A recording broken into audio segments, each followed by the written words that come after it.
Good evening, everyone. Welcome once again to high school basketball on ESPN Cambridge and YRPTV.com. Bill Kafuri, Mark Withrow tonight for the sectional final from the Fish Tank at John Glenn High School, where the Cambridge Bobcats will be invading the tank tonight to take on the Muskies. Good evening once again.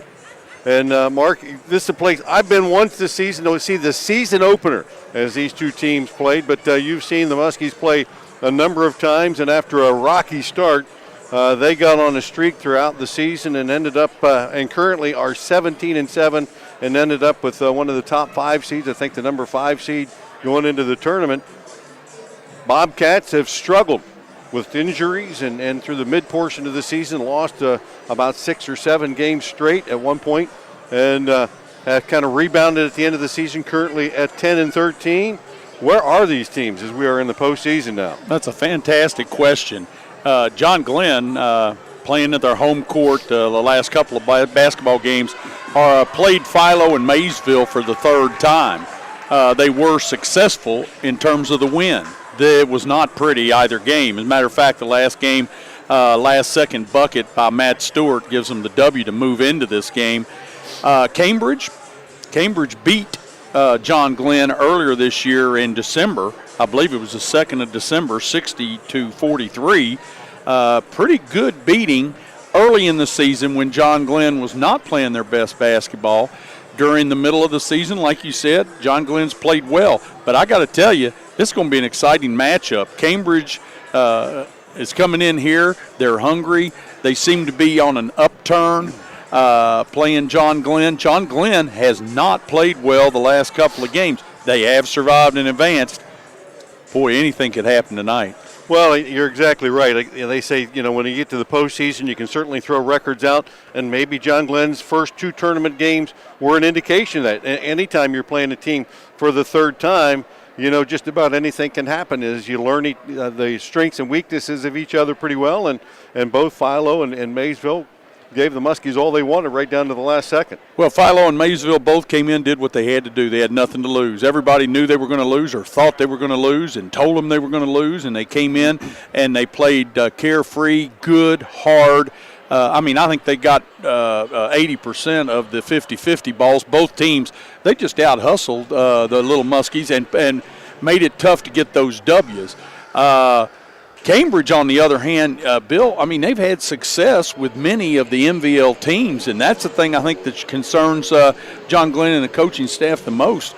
They're coming in, and they've seen some of these MVL teams, and they have beaten everybody, including Morgan, who smashed John Glenn. The scores were tight, but, they took John Glenn out of what they like to do, manhandled them, and Cambridge able to handle Morgan. Yeah, the Cats actually 4-0 against MVL teams, including that season opening win here against John Glenn to snap a home game winning streak here that they had got them all the way through last season and maybe part of the season before that. As they've had great success as the returning or defending state champion. But then, as you said, the Bobcats beating Morgan, Philo, and Maysville late in the season when those teams were probably playing their best basketball as well. So the Cats have actually a different team, if you will, on the floor tonight than started the game here, 22, 23 games ago. And that Connor Alshire, who was a starter for them at that point, one of their leading scorers and rebounders, has been out with an injury for about the last 10 games. And, he's not going to be in uniform tonight, recovering from shoulder surgery. Brennan Holdren, another senior for the Bobcats, only played in 3 games this year because of a foot injury, didn't even play in that game. So Coach Weber's had to go to her JV team and bring up a lot of young guys, and over the course of the last 6 to 8 games, they've gotten some varsity experience, but it changes the nature of this team. From a big team that like to pound it inside, they've got some young, quick kids now that are going to put some defensive pressure on you, and they've made the game a little faster.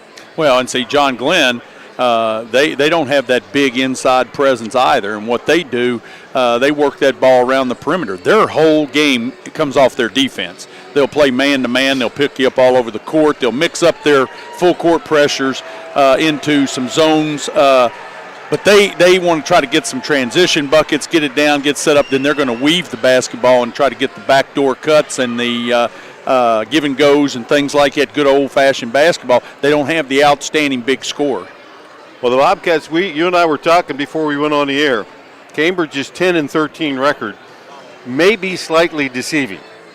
Yeah, they didn't get a very good seed, and when these two teams had to go to the seeding meeting 2 or 3 weeks ago, that they were playing different ball. That's Cambridge was in the midst of that losing streak. John Glenn, in the midst of a winning streak, still had a chance to win the MVL, and were playing real good basketball at the time.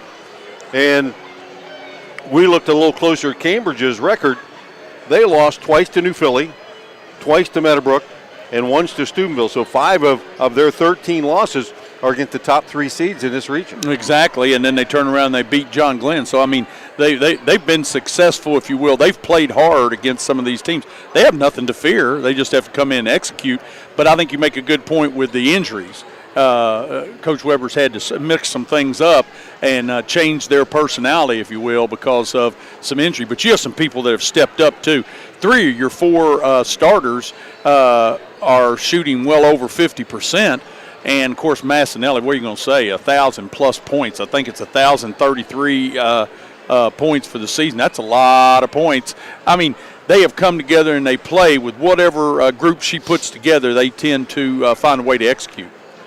The Division II sectional co-final. Tonight, the winner of this game is going to be playing the winner of the Steubenville Buckeye local game. We would certainly expect that to be Steubenville as they come in at the number 1 seed. And then also tonight in the lower half of the bracket, Meadowbrook will be hosting Morgan, and New Philadelphia taking on Indian Valley. Those winners are going to advance, as well as the John Glenn Cambridge winner, and they will play next Wednesday at 7 p.m. at site to be determined. And we got a lot of pregame here, a lot to talk about. But before we take our first break, let me ask you this question. For this district, this year is the first time in this new format that the higher-seeded team gets to host a game up until the district, and then you find a site. How do you like that? I think it's beneficial. It makes you want that top seed, that's for sure. And it might have saved John Glenn the other night when they won, the last second playing at home. I'll tell you what I don't like about the thing, Bill, is I don't like all the games played on the same night.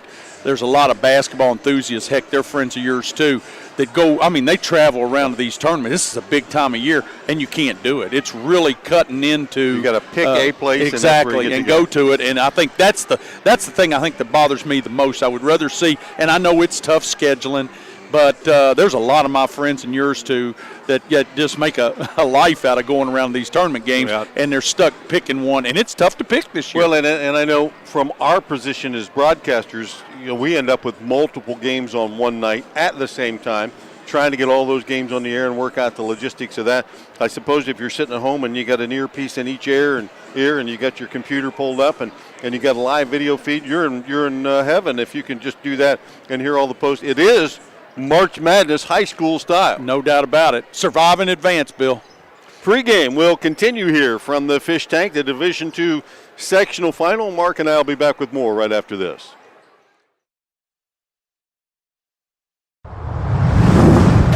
ABC Sports presents Cambridge versus John Glenn High School Basketball. Tonight's game is brought to you by Mortallero McDonald's, Colgate-Palmolive, Woodlawn Dental Center, Theo's Restaurant, B&B Body Shop and Towing, Quanex Building Products, Abel's Electric, WB Green Insurance, The Kimball Company, Lashley Tractor Sales, Muskingum Valley Health Center, Conn's Potato Chips, Southeastern Med, Basic Systems, West 40 Auto Sales, Francis Family Restaurant, and Concord Mortgage.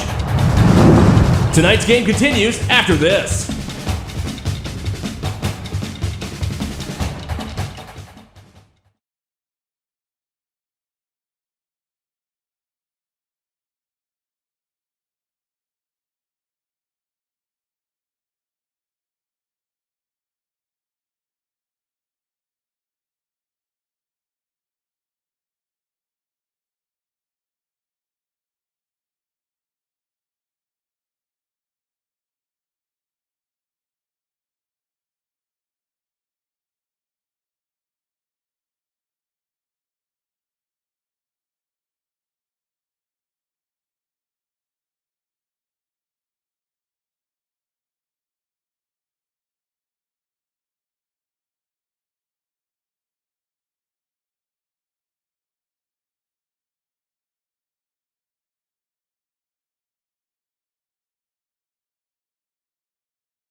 Welcome back to the Fish Tank. The John Glenn High School. Bill Kafuri, Mark Withrow here tonight as our pregame meanders on here. Both teams have been here for a while and continually warming up. The crowd is starting to fill up. Plenty of seats still available, though. But there probably won't be for much longer. Yeah, it's going to be a dandy of a high school basketball game. But you made a good point while we were off too. Is that was one of the concerns, is that it's almost like just another home game, and that might take a chunk out of the tournament atmosphere. Well, I talked to a couple of the coaches before the game, particularly at John Glenn, and they said those first two games were just like home games. You're playing a league foe that you've played a couple of times. There wasn't anything special about it. It didn't feel like a tournament. Didn't have that intensity. Didn't have that atmosphere, and that might have played a little bit into that mental mindset of John Glenn's players a little bit, and they didn't play to the level that they had been most of the season. I think tonight's game, whether it's here at home or not, because it's Cambridge and it's a team that beat you earlier in the season, and certainly is a team that's capable of winning this game if they play well, it probably gets their attention a little bit more. Yeah, I think this game will have a lot for both teams. I mean, both teams are going to be more fired up. I agree with you. I didn't think of the what you were talking about, the tournament's feeling, and that's probably true. I do think that Maysville and Philo, because they were so successful and blew them out earlier in the year, I think they took them extremely lightly and stuff, and I think they're smart enough to know you can't take this outfit lightly because they got beat by them. So, I mean, I think that's gonna change things totally. But that's a real good point, Bill, because I never thought about the tournament feel, that because it didn't feel that way. I did those two games here, and it didn't feel that way at all. Well, and for years, and we've both done many tournament games. You pack your stuff up, and coaches tell their players, we got to play well on the road because all the postseason games are on the road. Well, that's not true anymore. Right. But it used to be you'd pack up and everybody went to OU Eastern, or you're at Zanesville High School, or you were at a different site that wasn't your own, and it was a tournament trail for your fans as well. Everybody got excited about that. They went out and ate, and they went to the game, and it was a big deal. And when you're at home and you're in your normal routine and you're doing the same things that you normally do for a home game, you just can't simulate that same thing. That's for sure. See, I depend on you wily veterans for that, because I just didn't. That never even occurred to me. I was always thinking, oh, well, they're at home. It's a positive thing. But I'm glad you brought that up, because I do think that plays something into it, because the atmosphere just was totally different. Well, and even beyond this game now, typically district games, you had a district tournament site that was already chosen, and everybody knew where that was going to be. And you could get tickets and make plans. Now you don't know where that district site's going to be until both teams are designated as winners, and then they pick a neutral site someplace that's in between. Mm-hmm. And so who knows where that could be. I mean, you can look at that bracket and you say, okay, John Glenn, Cambridge, one of those teams wins, they're pretty close together, and let's say Steubenville wins. If Steubenville should beat Buckeye Local tonight, where is that point going to be in between that those teams are going to play next Wednesday? Could that be OU Eastern? Could be OUE, but where are you going to play New Philly and Cambridge? That's going to be interesting. So, yeah, you have to take the Eastern District Board would have to take all of the teams that advanced in all the divisions into play and figure out what's going to be that place. And for those tournament directors and those sites, you may not have had a tournament game there yet, but all of a sudden you got to get a team of people together, get your concession stand together, get your ticket takers together, your parking people, and all that, and all of a sudden get it together. A lot of logistics, that's for sure. And you talked as a coach, you're telling your team, okay, we got to fight to get to Zanesville. We got to fight to get to, and you don't have that. You can't, we don't know where we're going. We just got to win.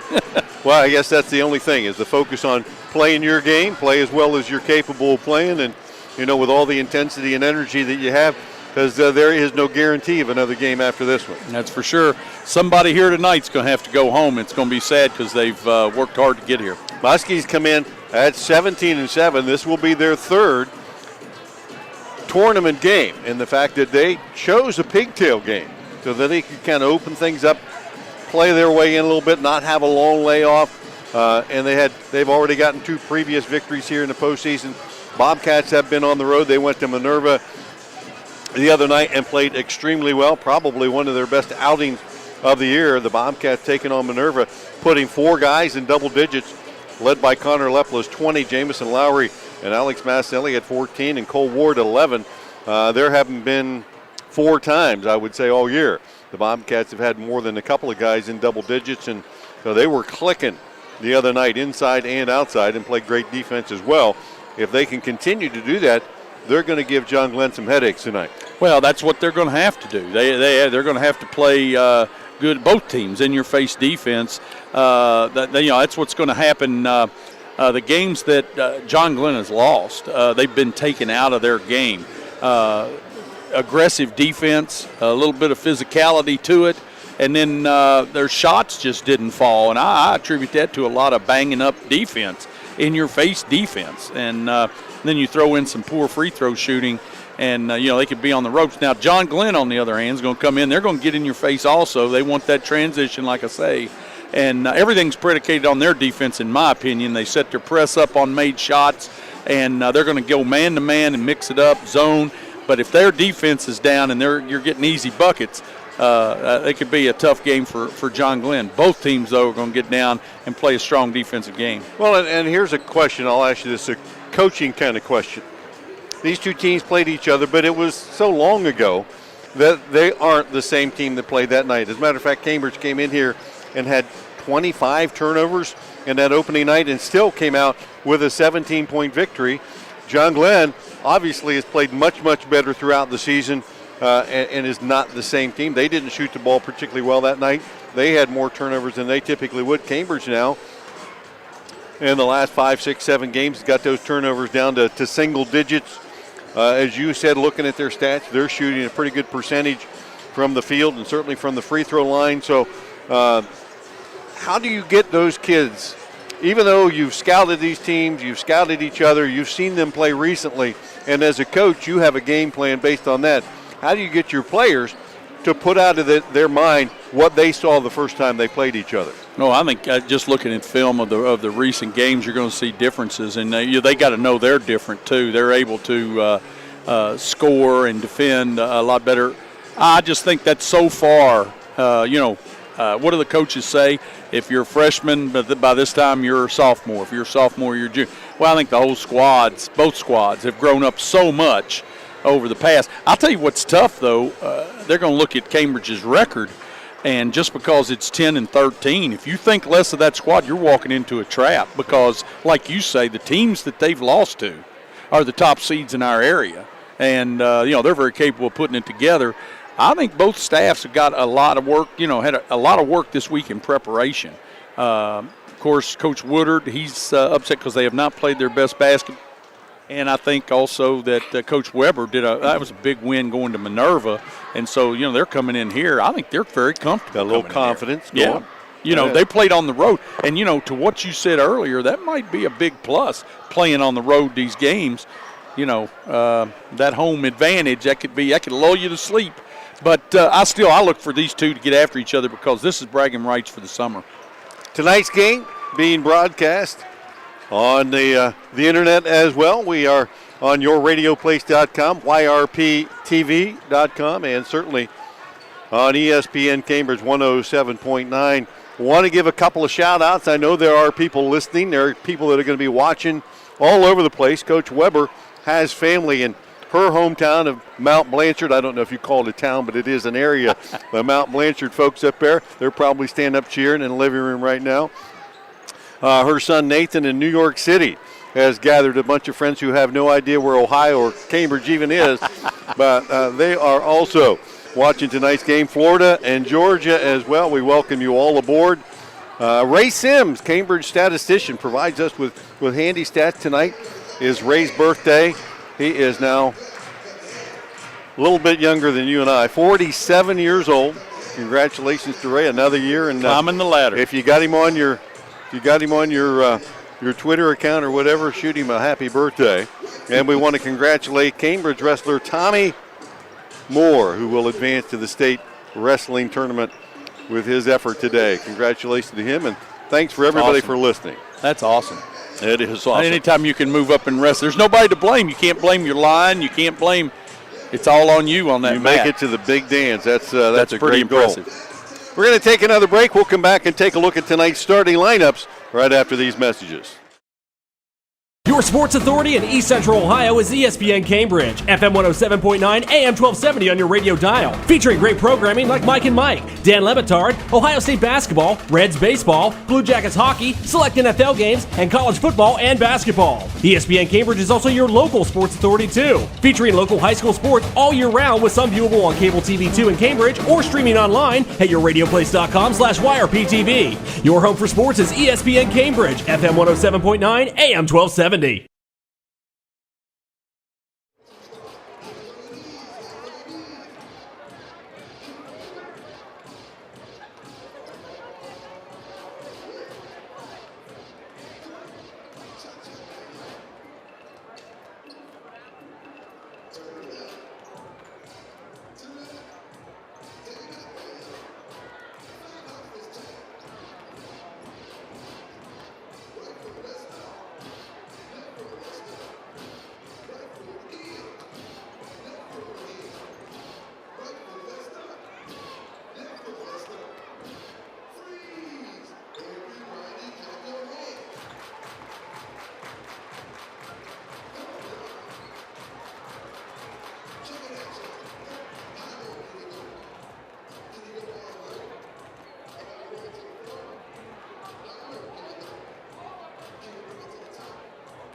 Welcome back to the Fish Tank. Division II sectional co-final tonight at John Glenn High School. The Muskies hosting the Bobcats for the second time this season since the first time, since opening night where these two teams met. The Bobcats came away with a victory that night. But as we have been talking here in the pregame, to this point, that was a long, long time ago.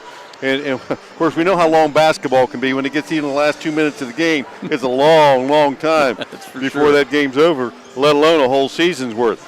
But let's take a look, a little closer look at the starting lineups. And let's start with the hometown, John Glenn Muskies. You've seen them a lot more times than I have, but they've made a slight adjustment to their starting lineup tonight. Casey Smith, 6'1 junior, in the starting lineup, along with Justin Haycock, 5'11 junior. Matt Stewart at 6'1 and a senior. Zach Harper, 6'3 senior. And tonight, Shane Bonner in that starting lineup, 5'11 and a junior. And certainly Bonner brings a lot of athleticism to the floor. Well, in the last two basketball games, John Glenn has not performed up to par. But when they inserted Bonner into the lineup, he brought a lot of energy. He was able to get some turnovers, get those 50-50 balls. He kind of picked things up. And I would suspect, now this is just speculation on my part, but he has stepped in and they put him in the starting lineup to maybe get off the schneid, to get started with a little more energy, and then they'll move into the rotation from there. Josh Raley had been starting, a 6'2 sophomore, certainly will come off the bench along with Matt Meinert, 6' senior. Parker Zacharick, we'll probably see him a little 5'9" sophomore, May Snyder at 6'3", because Cambridge has a little bit of size inside. And, of course, Cam Palmer at the guard spot, the 5'9" senior, going to get some playing time. But typically you get to the postseason, and most coaches kind of narrow down how much playing time those extra guys get. You know, I don't think Coach that it's Woodard, he's got his rotation. That's probably not going to You're change exactly much. right, and I don't think that's anything that Josh Raley did, to lose his position. But I just think Bonner came in with that little energy and just picked them up when they really needed it.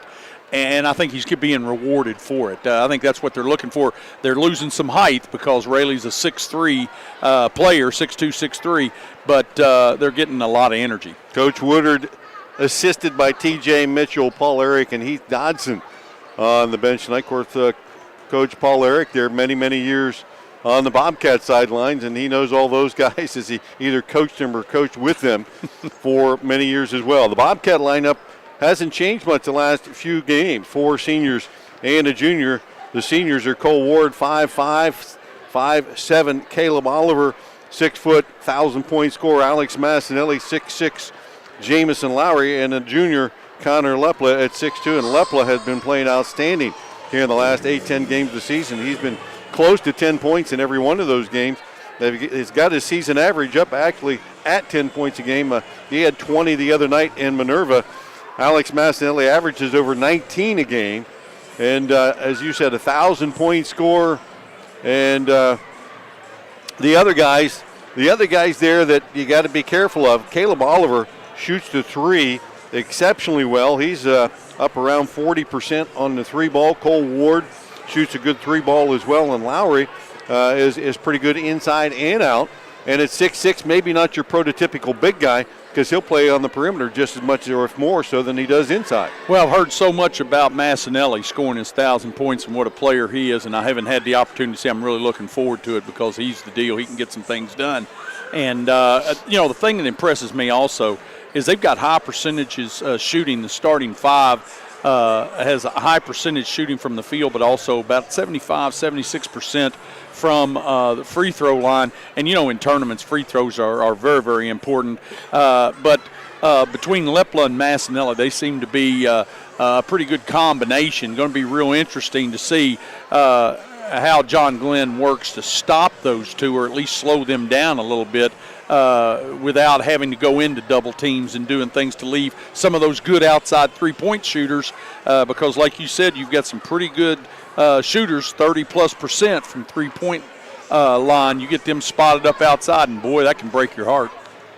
Well, yeah, and one of the other points that I was going to make about Massinelli, many people have a preconception of 1,000-point scorers, one of those guys that comes in and jacks it up and is gunning all the time.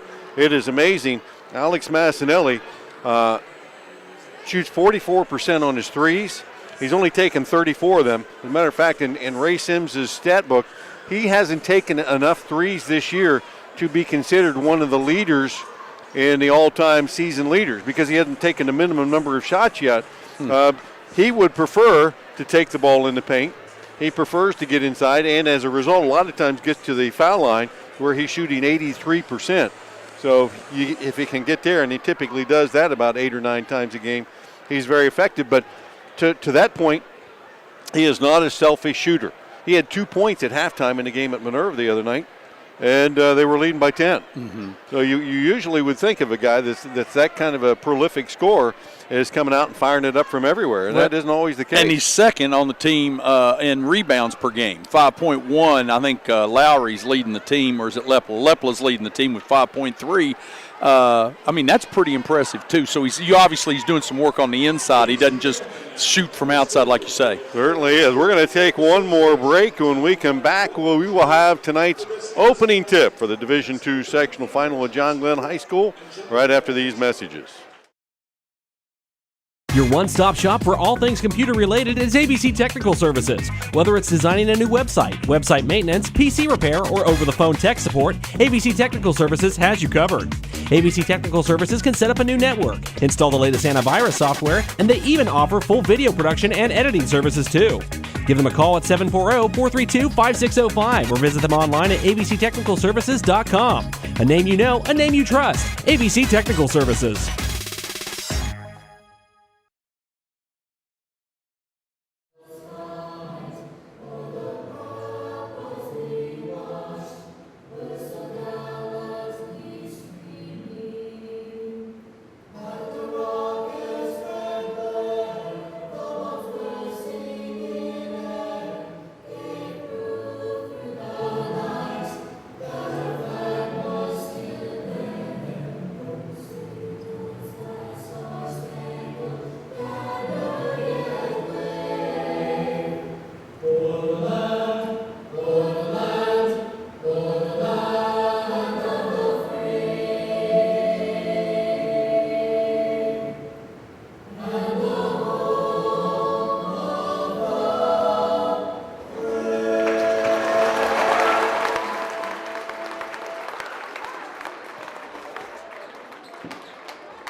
its coaches and officials are guests of John Glenn High School. All fans are asked to respect the effort each fan has put forward preparing for today's contest. We ask all attending to show courtesy and respect for fellow fans, officials, coaches, those administrating the contest, and of course, your team or opponent. And that's important today as ever. Back at John Glenn High School, the Fish Tank. Bill Kafuri, Mark Withrow tonight with this Division II sectional co-final. Winner of this game will play the winner of Steubenville and Buckeye Local next Wednesday at 7 p.m. And introductions taking place. They'll introduce all the benches, and that's great to get everybody's name gets called, even though you may never get hot and sweaty tonight. You at least get to have your name called and you're in the program. So, I was thinking as we were taking that last time out, and I want to give another shout out. Tommy Moore for the Bobcats going to the state wrestling tournament to participate this year is a senior. Dad's the coach. Tank has coached wrestling forever at Cambridge, and he's taken a lot of guys to the state tournament. Probably has taken his son there just to watch before, and I'm sure little Tommy said, Daddy, someday I'm going to be out there. Couldn't be prouder for him and his son, but I can't even imagine what Dad's feeling. Oh, yeah, that's got to be just outstanding. And congratulations to Tank, because that is awesome. I mean, that wrestling getting to state that is the very pinnacle, impressive. and then to do it and have your own son out there. Yeah. That's awesome. And for anybody that I know of course, Tank made it there, and then Tommy to follow him. That doesn't happen very often either. Pretty good legacy, no doubt about it. Absolutely. Starting lineups once again here for the Bobcats tonight. Cole Ward, Caleb Oliver, Alex Massenlich, Jamison Lowry, and Connor Lepla in their road blue uniforms. As the Bobcats come in at 10 and 13. I want to pass this on too. Ray Sims just gives us tons and tons and tons of stats and stuff, but this is appropriate. These two teams have met a number of times. Actually, tonight is the 51st meeting between them. If my math is right, that's probably wrong, isn't it?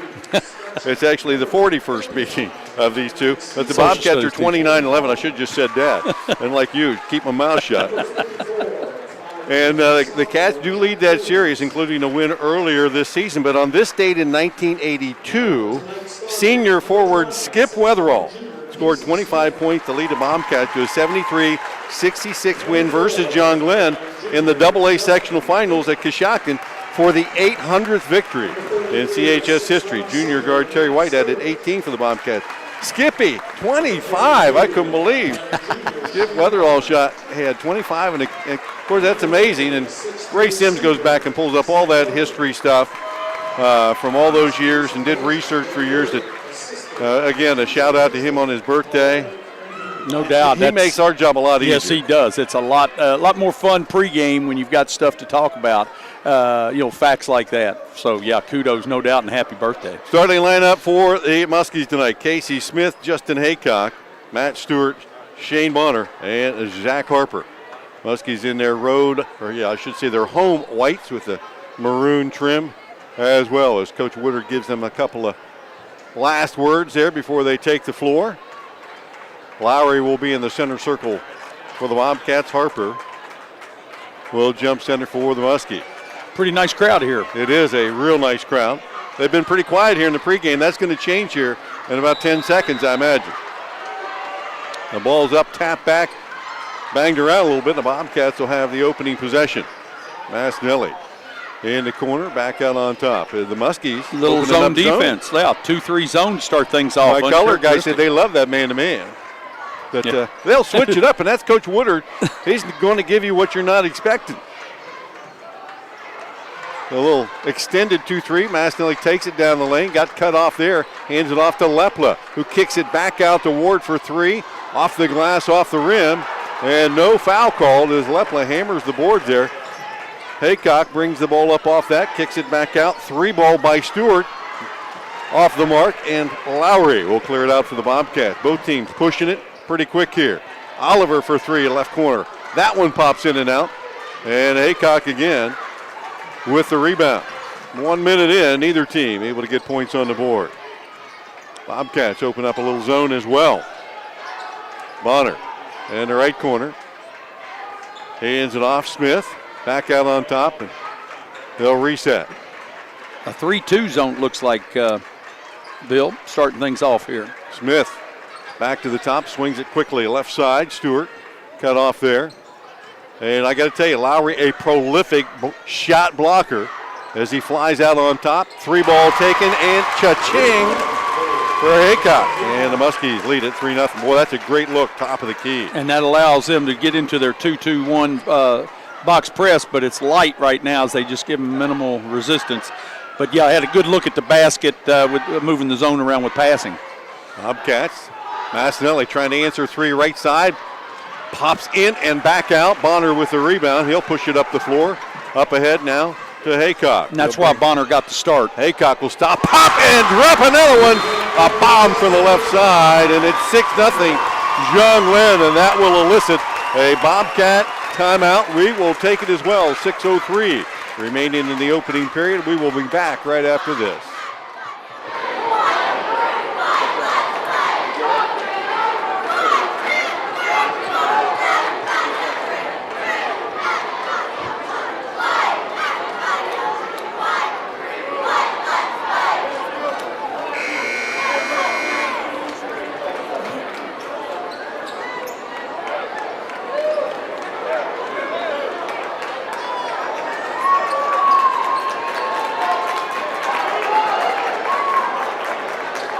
Two early threes from junior Justin Haycock, and the Muskies on top of the Bobcats, 6-0. Little full court pressure as the Bobcats handle that, and Massinelli will bring it across the timeline. Right side to Ward, back across the top to Oliver. Bobcats a pretty good three-point shooting team outside at 34%, but they've missed three of them here early already. Massinelli will slash inside, stop. That ball partially deflected by Harper, I believe, as he pulled up from about 10 feet away. Haycock comes down the lane, and he'll have the foul as it looked like Cole Ward riding his hip pretty good. Yeah, I think a little body check there as he took it to the center of the free throw line there. Going to be John Glenn underneath. First foul of the night. Haycock right side, kicks it out to Smith. Smith off the dribble, stops, pops from 15, and knocks it down from the left wing, and it is 8-0 John Glenn. Little dribble to the elbow and got the jump shot. Bobcats again handle the pressure up ahead. Lepler will take it hard to the hoop, double clutch it, shoot it over top of the rim, and Harper will chase it down, and here come the Muskies up on top, 8-0. Smith into the corner, going baseline. Stewart shot rejected by Lowry. Talked a moment ago, he had 5 blocks in the game at Minerva. Very similar to that one that he had on Stewart right there. It was a nice block, too. He came from a long ways Haycock back. gets it in, and a layup up and good by Harper. Defense went for a steal that time on the baseline. He got it into the low block and able to score it. 10-0. Good start here by the Muskies. Bobcat a bit slow to get on track here at the 4:50 mark of the opening period. Cambridge shot the ball coming out of the chute very well against Minerva. Not so tonight, as they've missed their first several shots. Pass inside, trying to get the extra pass that time to Lepler down low, tapped away by the defense. And the Bobcats will have it out baseline left side as Alex and Trent Valentine, brothers, check in for Ward and Lowry. Cats get a little shorter, but a lot quicker. Trent Valentine feeding it inside to Lepler. He'll stop. That ball knocked out of his hand by Smith. And a turnover coming the other way. Stewart on the left wing, lost the handle on it, knocked out of bounds, and touched last by the Bobcats. Alex Valentine, as both players dive for it. And it will stay John Glenn ball. The water on the floor is, tell you what, I don't see anybody holding back anything tonight. No, that was good hustle going in there for the ball. Went into the water buckets are at the end of the bench, and they hustled in. Yeah, Alex Valentine toweling off there. He got a quick shower, I think. Yeah, he ran into Lowry, who was getting a drink. And and we have a mess. Yeah, we have a little bit of a mess. We're getting dried off here. So Haycock will inbound it right in front of the Bobcat bench in the corner. They'll take it out on top. Stewart. 4:27 left in the first quarter here, and it is a 10-0 John Glenn lead. Cats have switched up to the man-to-man. Haycock off the dribble, penetrates, puts up the runner and will draw the foul and 2 free throws. Yeah, nice job of penetrating by Haycock. Very aggressive to start things off here. He took it right into the teeth of the zone, went up, got bodied. Foul on Trent Valentine, his first, team second. And Haycock to the line to shoot 2. And flips the first one up, in and out. Yeah, shot less than 50, I think it was 55% from the free throw line against Maysville. Justin's second free throw, all money. And he's got 7 of John Glenn's 11 here in the first period. 4-10 as the Bobcats still trying to get the lid off here. Back into the half-court zone for the Muskies. Been very zone. effective here so far. Yeah. A lot of times it's tough to rebound. The Cats trying to force a pass. Stolen away. Stewart will bring it coast to coast, put it up. Shot blocked. I think Massinelli got a piece of that one. And the foul. Yeah, that time I believe Shane Bonner came in trailing and kind of climbed up the back of the Cambridge rebounder. So there's going to be Rayleigh will come in. 6'2", sophomore for the first time. And Bonner will take a seat. And box Muskies press. will stay in that press again. Another steal nearly. Lepla beats it. His pass down low, trying to kick it to the corner. Another Cambridge turnover. Remember, they turned it over 20 times against the Muskies, the opening game of the year, but still came away with the win. Smith spots for 3. That one he rushed short that. of the mark, and on the rebound, Rayleigh stepped on the end line, and it will go back to the Bobcats. Lowry will check back in. Oliver to the bench with 3:38 to go. Still no score for the Bobcats. They trail 11-0. Yeah, I think Smith just rushed at that time, got the ball on the baseline, turned around, expected defense, and had a little more time. Should have gathered, but missed it. Muskies back off of the press this time. Massinelli top the key off the high pick to Lowry in the corner. Back out on top. Massinelli penetrates, gets inside, stops. Again, the shot blocked by Harper and knocked out of bounds off of the Muskies. It will stay Bobcat ball. And Massinelli is so good at getting into the paint and taking that 10-footer and knocking it down. That is his bread and butter, but Harper has rejected a couple of those tonight. Yeah, I think they're looking for that in there. That's why they got it packed in there, is trying to cut off Massinelli from his penetration. Coming up on the 3-minute mark, 11-zip.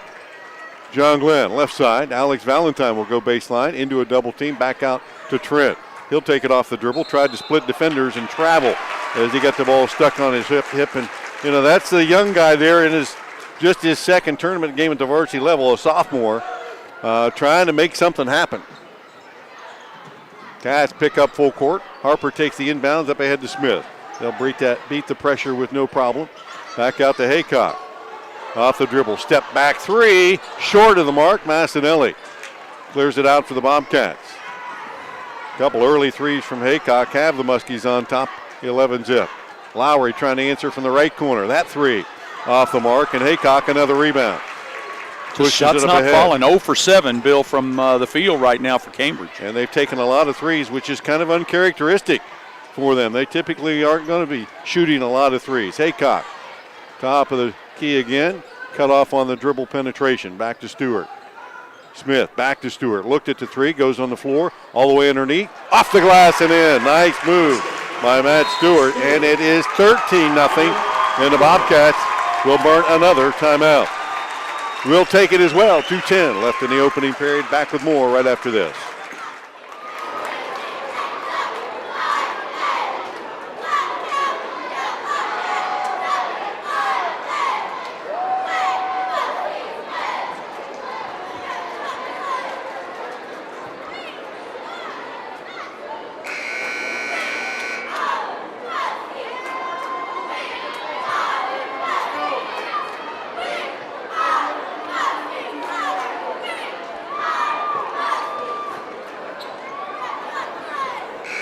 Back at John Glenn High School.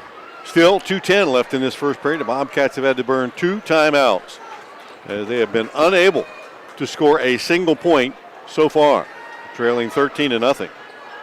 Just got word Steubenville's up 17-8 over Buckeye Local. Again, a little pressure by the Muskies as Parker Zacharick has checked in to the Muskie lineup here. Lowry, right side, Massinelli. Closed out quickly off the dribble, trying to penetrate inside. Spinner from 15, knocks it in, and the Bobcats' first points of the night came very difficult ones from Massinelli. Good bucket. Did a nice job elevating there at the free throw line. Nailed it. He shot it from a little further away, so he didn't come in contact with Harper that time. Top of the key, Rayleigh for three. Off the mark, rebounded by Haycock. Lowry rejects that one right into the hands of Stewart for three. Harper with the stick back. Lowry got that one, his third block of this period, and Massinelli will control it for the Bobcats. Wow. Nice job by Lowry. They had some looks there. Lepla kicks it back out. Massinelli will pass up the three. Trying to get it back down to Lepla. Tipped out. Lowry from 15. No good. And the weak side rebound. Chased down and not in time, as it will go to the Muskies on the dead ball. That was a big defensive stand down here by Cambridge. John Glenn had some nice looks. Lowry elevated and knocked a couple of shots back in that series, and that'll make them think the next time they come into the inside. Minor checks in for the Muskies. Rayleigh in the backcourt gets it across the timeline to Stewart. Man-to-man by the Bobcat, takes the high pick, goes down the lane, a little out of control that time, kicks it out. Now Haycock, back to Rayleigh. Left side, Zacharick. Muskies trying to set something up here from the top of the key, and they'll get it as Haycock goes down low, draws the defense, double clutch up and in by Minor. Nice job. They're trying to get a little run and jump action going, and that time when they came over for the double team, he's able to find Smith for the open. 30 seconds left in this opening period, 15-2, as Lepla flashes in the paint and knocks it down. Nice look from on top by Valentine. Nice flash and look, nice combination play there to get in behind the defense. 15-4. Zacharick beats the defense across the timeline. Minor will pull it out. 7 on the clock. Now Stewart says, give me a little space. Cast pop out on him, force him a little further away. He'll take the 4-3. That shot blocked again by Lowry, who has 4 block shots here in the opening period, but that doesn't account for enough points for the Bobcats to get within shouting distance as we are at the end of one. John Glenn leads Cambridge 15-4. We'll be back right after this.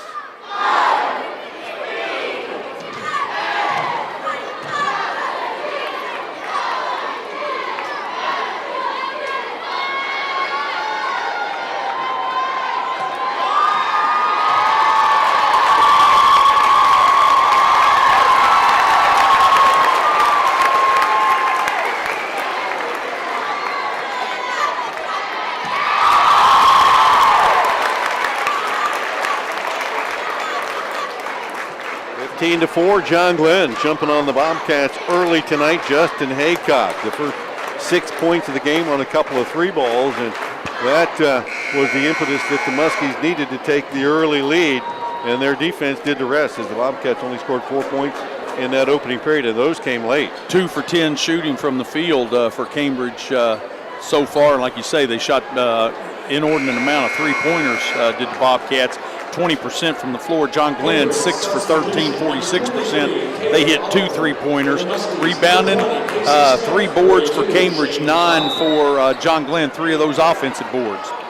Other games, Meadowbrook on top of Morgan, 19-13 early on as we begin the second period of play here with John Glenn in possession and in the lead.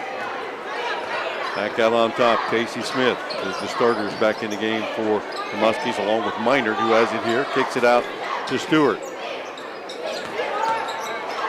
Haycock, top of the key, feeds it to the high post. Minard kicks it out. Bonner looked at the 3, will pull it back down, and they'll reset. Man-to-man defense.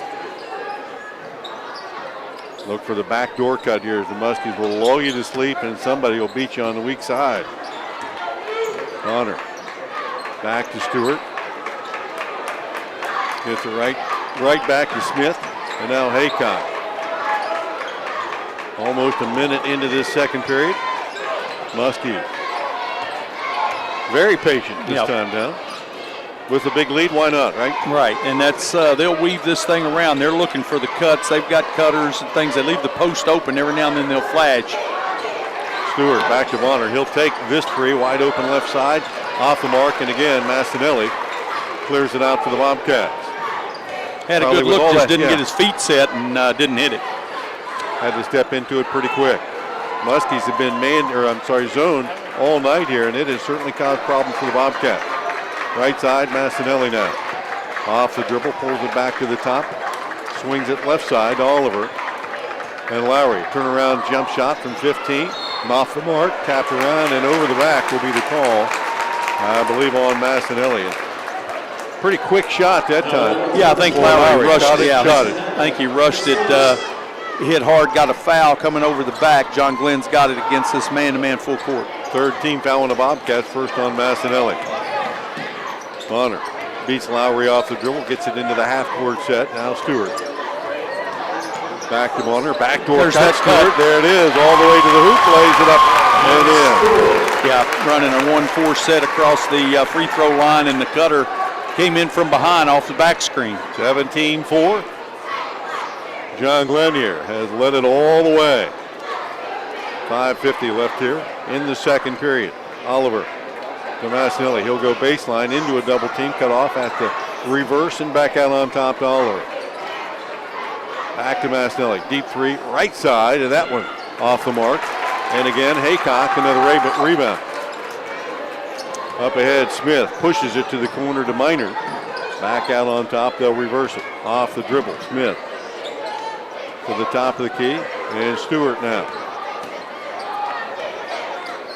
Minor will hand it off. Stewart through a double team, and he traveled. Yep, lost control, and as he goes to the floor, kind of grabbing that right ankle, maybe stepped on somebody's foot a little bit, but he looked to be just fine. And Cole Ward will step in for the Bobcats on this dead ball, who are down 17-4. Threw it into the man on the elbow, won 4 people across the free throw line there, and tried to get the hand off it. In doing so, nice defense caused the turnover. 5:10 left here in the first half. 17-4. Things have slowed down a good bit here in the second period. Have been slow for the Bobcats all night. There's another turnover by Cambridge. Out ahead, and Haycock could not control it, and actually they'll say Oliver knocked it out of bounds. Good job in transition defense, Oliver, to get back, because they had a breakaway. Looked like they might get an easy bucket, but it's going to be John Glenn underneath. Harper back in along with Rayleigh. Out on top to Bonner. Stewart in the corner, and they'll swing it back to the top of the key. Under 5 to play here in the first half. John Glenn's offense has been highly efficient here in this first half. Man-to-man by the Bobcats. Right side, Bonner. They'll swing it. Smith look to the corner. That pass cut off. He'll go back to Haycock, who's looking for the post feed. Harper couldn't get space with Lowry in there, who's already got 4 or 5 blocked shots in the first period. Haycock cut off on the baseline, and he did. He stepped right on the end line. You and I were looking right down the line at it. Yep.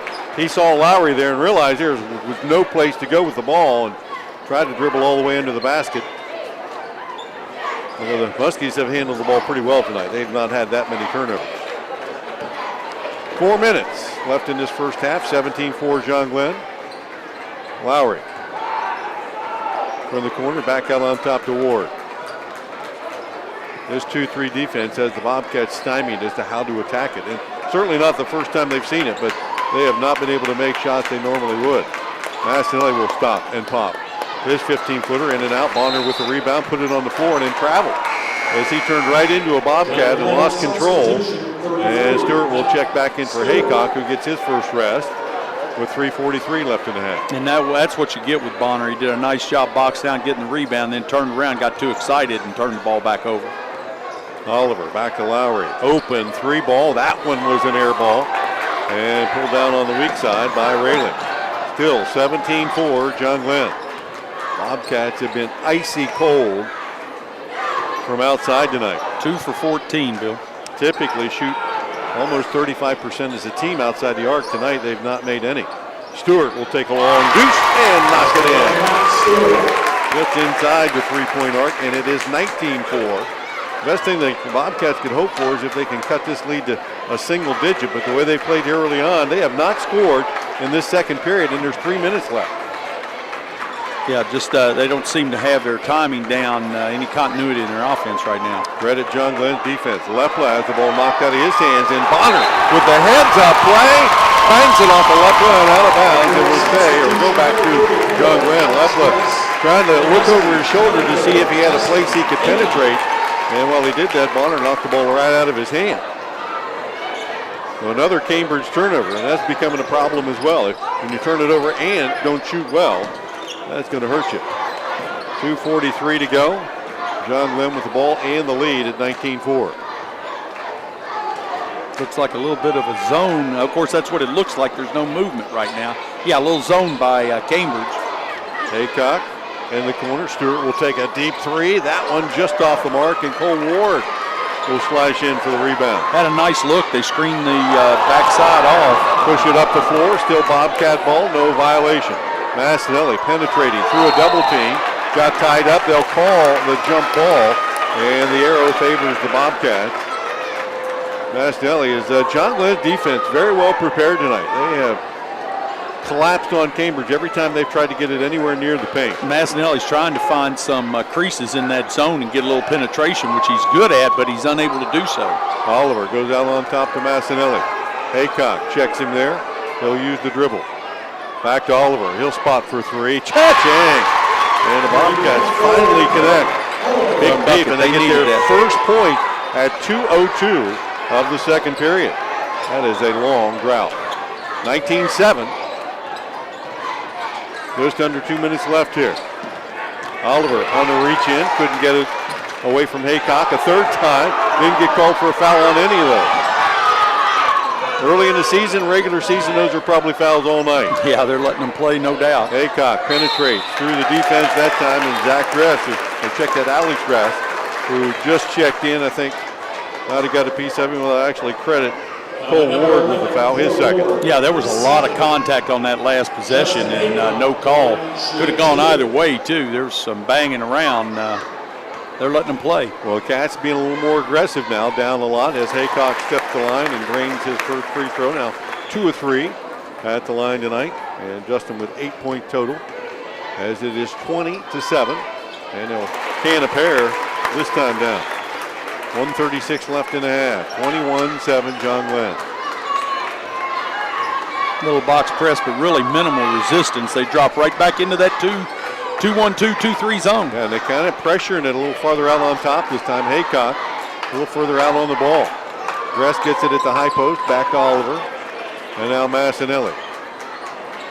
Boy, they are very aware of where Massinelli is. Trying to find an open three. Ward will take it right side.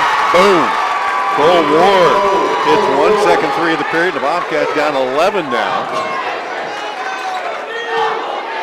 And with a minute to go, Stewart with left on him.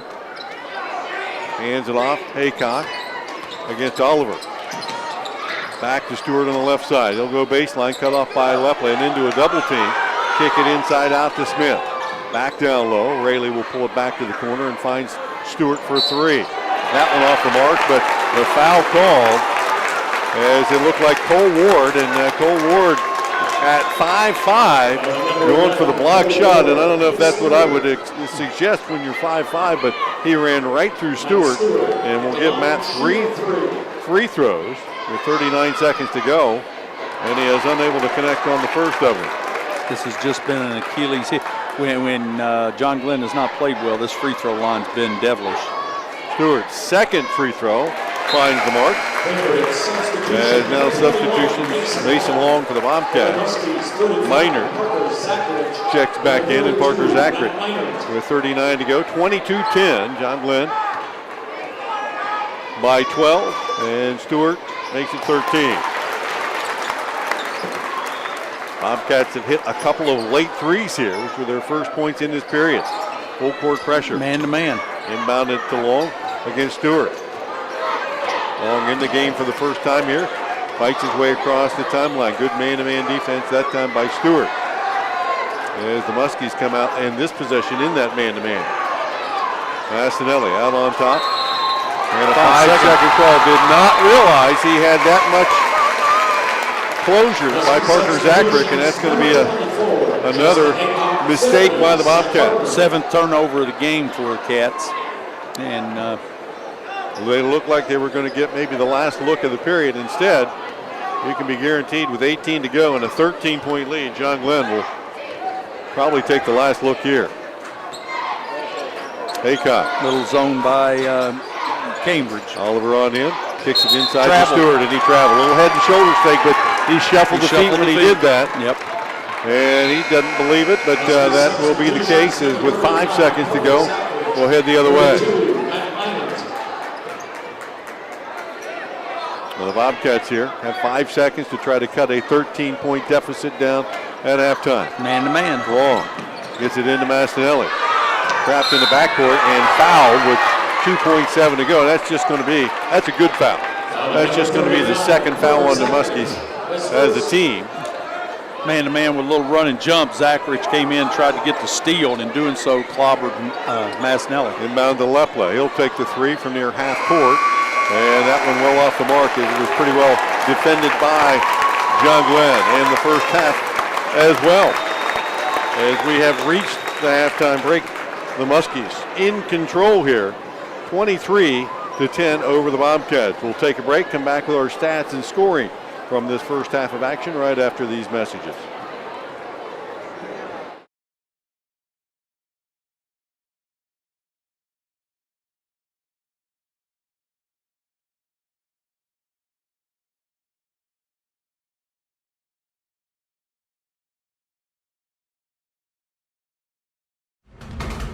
Cambridge versus John Glenn High School basketball.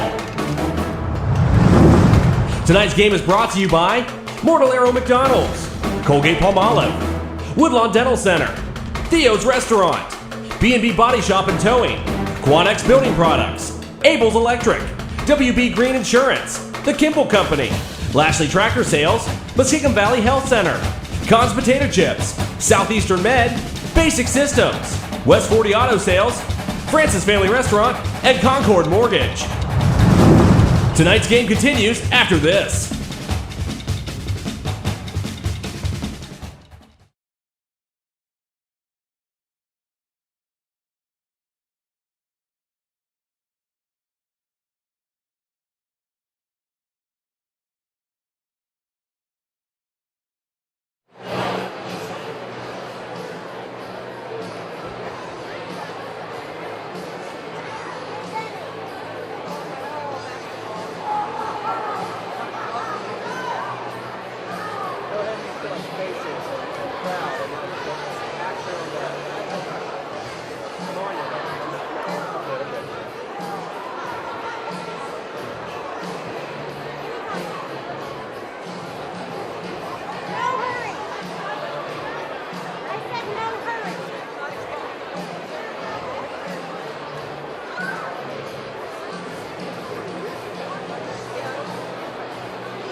Back at John Glenn High School, the Fish Tank, and tonight's Division II sectional co-final, and the Muskies all over the Bobcats in this first half, 23-10.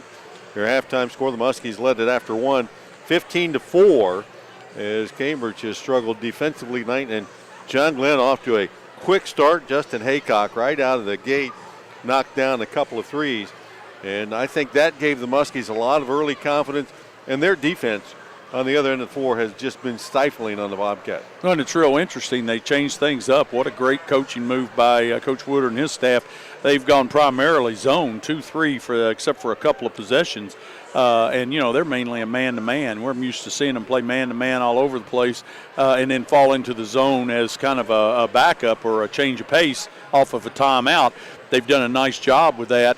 And I think those 2 threes right off the bat really loosened up John Glenn. Of course, anytime you hit your first shot, that helps out a lot. And then they forced Cambridge to take some very quick shots.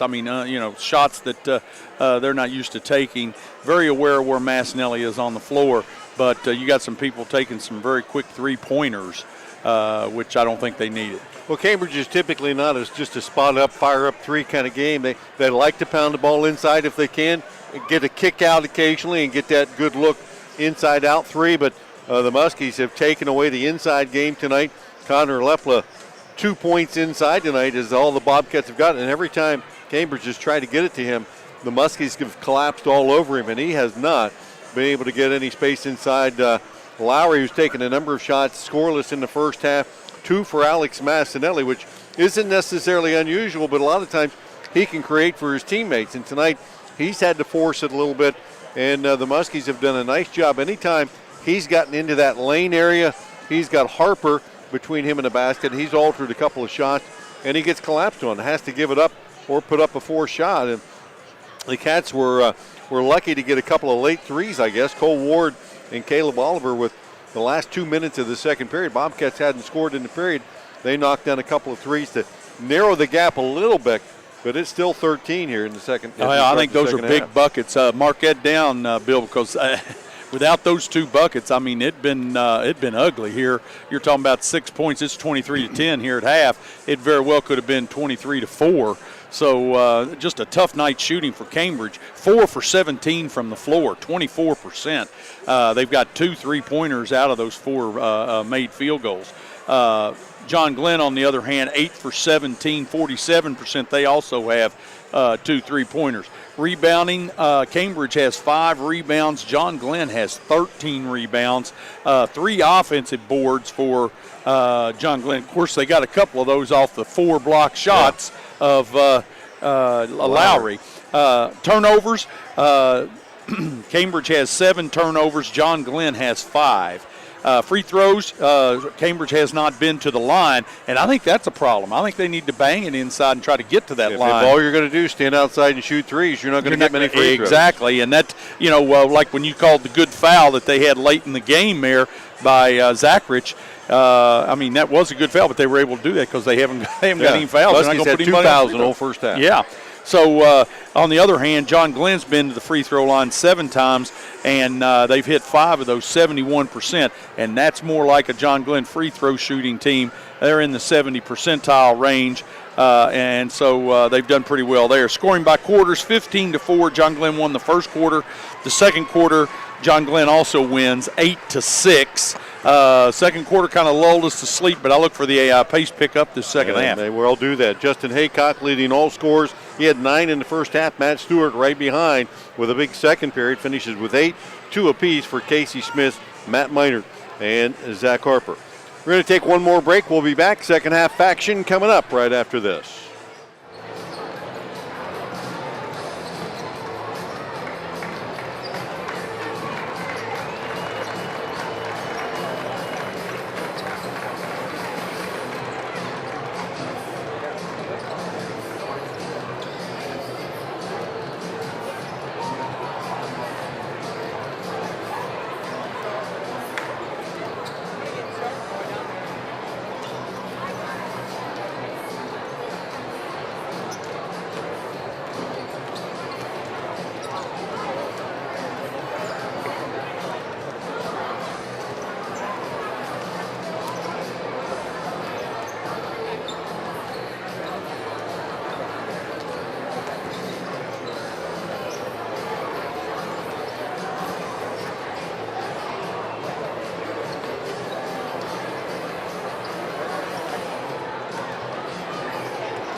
Back at John Glenn High School, the Fish Tank. Both teams back out and warming up a little bit as we complete our halftime stats here. 23-10. John Glenn on top of the Bobcats here as we start the second half. And of course, if you're the Muskies, there is no need to change anything. Their defense has been stifling. Their offense has been highly efficient. For the Bobcats, they had to get the chalk. The chalk had to be flying fast and furious in there at halftime. Well, I would say, we were talking a little bit here at the break, but I think Cambridge's got to try to get it into the inside. I think they've got to get fouled, get to the free throw line, try to get some extra opportunities at the cup. I mean, shooting outside, like you were saying, if you're just going to line up and shoot from outside and give away all those rebounds, you're going to have a major problem, especially late in the game when you need to foul people. You're just not going to happen. Other scores of interest. Got to score. Yeah. Other scores of interest. Steubenville on top of Buckeye Local, 35-30 at the half. 27-24, Meadowbrook on top of Morgan at halftime, and 39-23, New Philly on top of Indian Valley. All those games of interest because only one team is going to come out of this district, and it's going to be one of these remaining teams. Yeah, it's a shame. You got all these teams very closely, talent-wise. They're very close in terms, very competitive, and you're only going to get one. But that's the way the ball bounces. So one team will come out, and this is a big start tonight. Muskies will have the lead and the ball to start the second half. Smith, Haycock, Stewart, Bonner, and Harper. Little zone by Cambridge. And the Bobcats will come out 2-3. Muskies knocked down a couple of early threes, but they misfired on a number of open looks as well. Bonner down low to Harper. He tries to force his way to the basket, cut off in the paint, puts up a left-handed jump hook that's in and out. Lowry pulled down the rebound. Had a good look, but you can tell they're aware of Lowry in those 4 blocks. As well they should be. He had 4 of them in that first period. Massinelli penetrates, kicks it back out. Oliver in the game with Trent Valentine along with Lowry, Massinelli, and Lepla. John Glenn staying in that zone. Yeah, but they're covering up Massinelli very quickly. Yes, they are. Valentine, tough catch over there, back to Massinelli. And Stewart, a nice job of guarding him, keeping him from penetrating, and that's really the key. They get it inside to Massinelli. Lost the ball, kicks it out Oliver for 3. Off the rim, no good. Massinelli sticks it back up and in. No, it was Lowry who finally got the last tip and puts it in the bucket. 2 offensive boards, and then Lowry cleaned it up. That's where you use that size on the inside. 23-12. Sometimes when you're in a zone, you can't always get a body on everyone. Stewart. Right side to Haycock. Back to Haycock and Stewart, the 2 leading scorers to this point, inside to Harper. He'll stop, pop, and a foul call is going to send Harper to the line. And Harper flashing in the paint that time, got Trent Valentine, who's only 5'7". Harper is 6'3", and as high as Valentine could get was his elbow, and that'll send him to the line and shoot 2. Nice job going to the mid post, but then Harper missed the free throw. Got to be able to hit this. The right idea, they're attacking it. They went right into that soft spot, but if Harper's going to miss the free throws, that's going to be pretty tough. Second free throw does catch the net. Splits a pair, 24-12. And full court pressure, a little tighter this time by the Muskies. But Massinelli on the reverse will get it across the timeline. Back out on top to Valentine. Over to Massinelli. Back to Valentine. He'll spot for 3. No good. Off the back of the glass. Bonner pushes it out ahead to Haycock. He'll go baseline all the way through and find Stewart in the corner. Back to Haycock. Wide open look. Cha-ching! That time, Matt Stewart just dribbled away from the wing there and then looked back to wide open. Haycock defense didn't get back. Yeah, they did not even see him. Still there. Cats again trying to force it to the high post. Stolen away by the Muskies. Bonner to Stewart. Lays it up and in. His 10th point of the night. 29-12. Biggest lead of the night for the Muskies. Transition bucket off the turnover, and that's what I'm used to seeing. Cats got the first 2 points of this period. The Muskies have responded. There's a foul on the inside. An offensive foul on the Bobcats. Their second team foul. And that one on Lowry. An ill-timed foul turns it back over to the Muskies, and they lead it with the ball 29-12. Aycock handing it off to Smith. Gets it right back. Skips it across. Stewart looked at a three. We'll bring it back to the right side. Smith. They'll reverse it. Bonner to the corner and Aycock. Finds Harper down low. He'll kick it back to Aycock. Will penetrate. Get Lowry up in the air. He got a piece of that one as Aycock tried to sneak it up there. Lowry swatted away. Massinelli the other way. Got stuck on a reverse there as he tried to spin in the paint. That is his signature move, and he got stuck on one of the feet of the Muskies, and Cambridge just turned it over a couple of times here to last few possessions. Yeah, 3 times this quarter. They're in double-digit turnovers. Aycock, another three. Cha-ching! His 4th three, and the Bobcats will burn a timeout here as they find themselves down 20, 32-12. We'll be back right after this.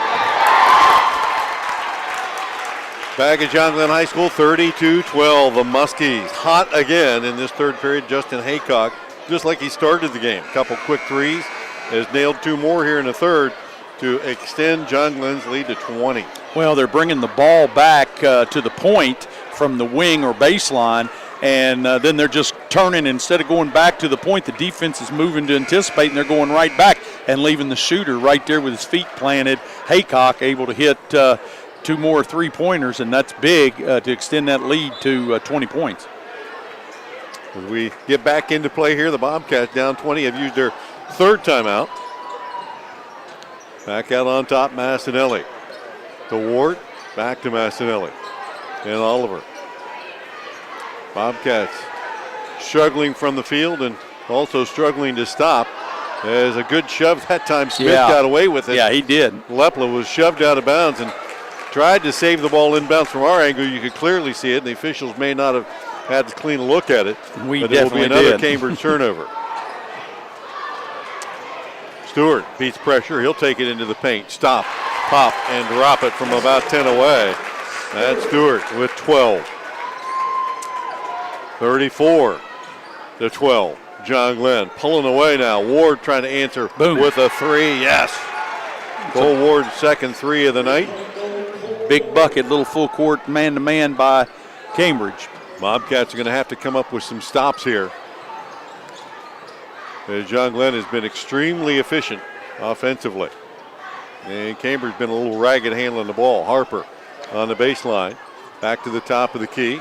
Smith hard down the lane, off the glass, popped in and out.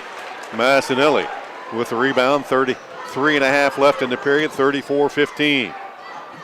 Nice look that time with the layup, just didn't drop.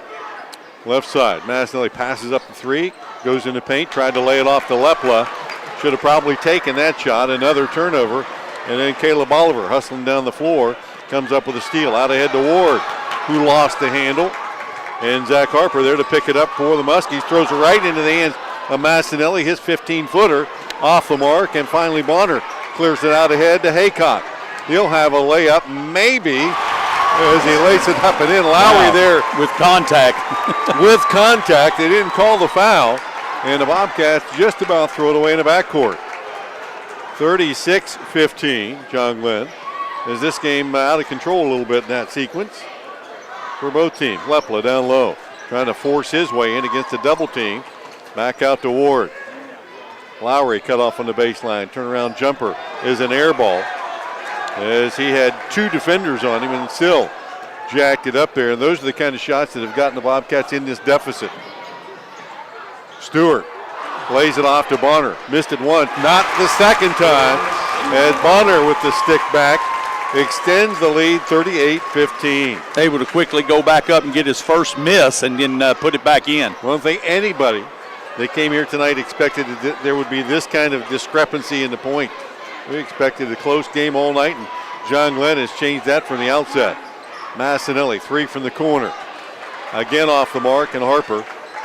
A one-and-done possession for the Bobcats. Aycock, good ball handling in the backcourt, gets it into the half court.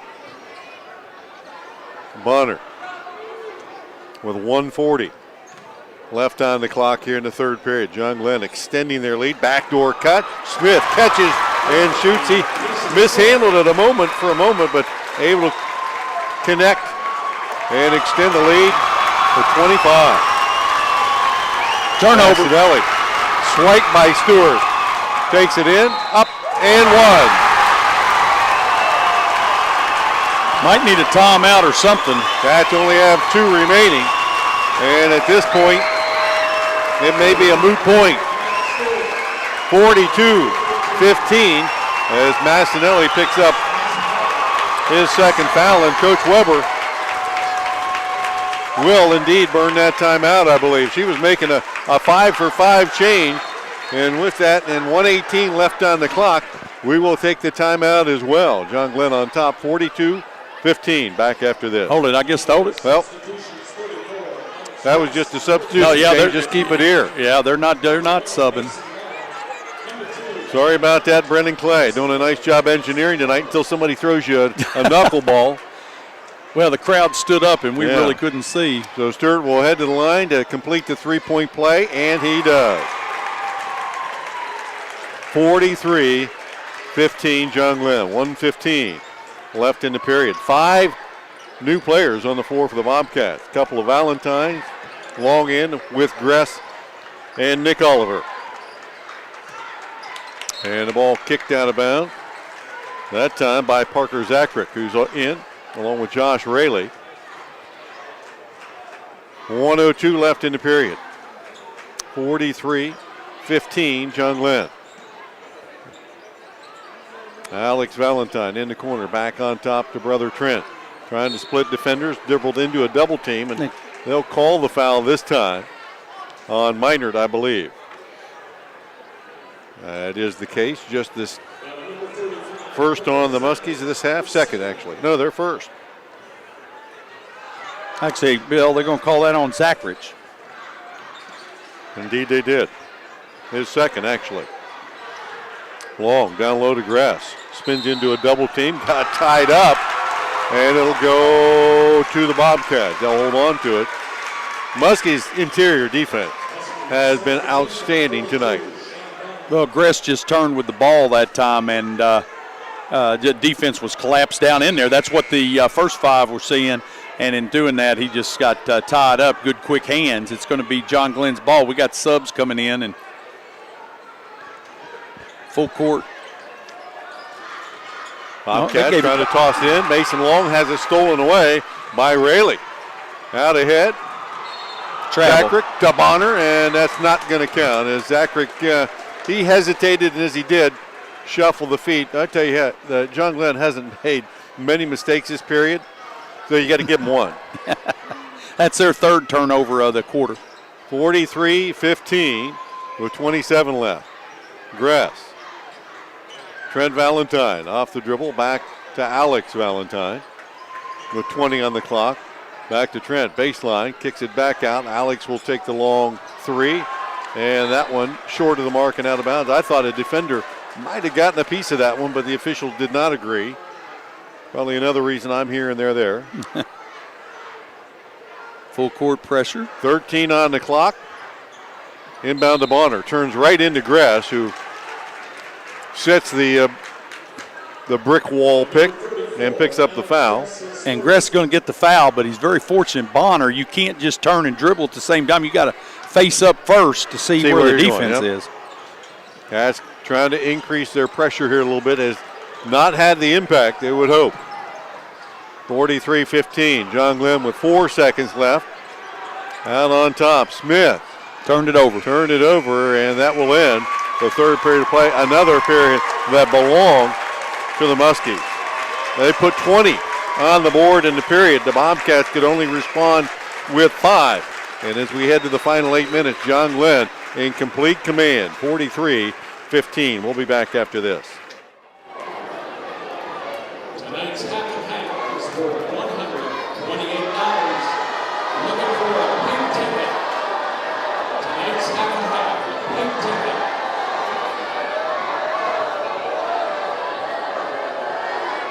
0, 7, 7, 2, 6.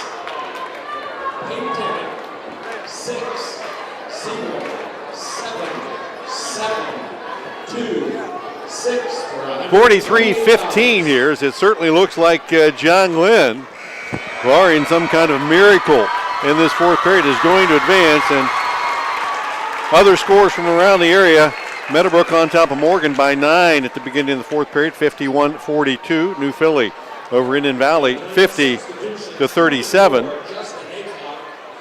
And Steubenville on top of Buckeye Local, 56-47. So at this point, it looks like a Steubenville and John Glenn matchup in the district.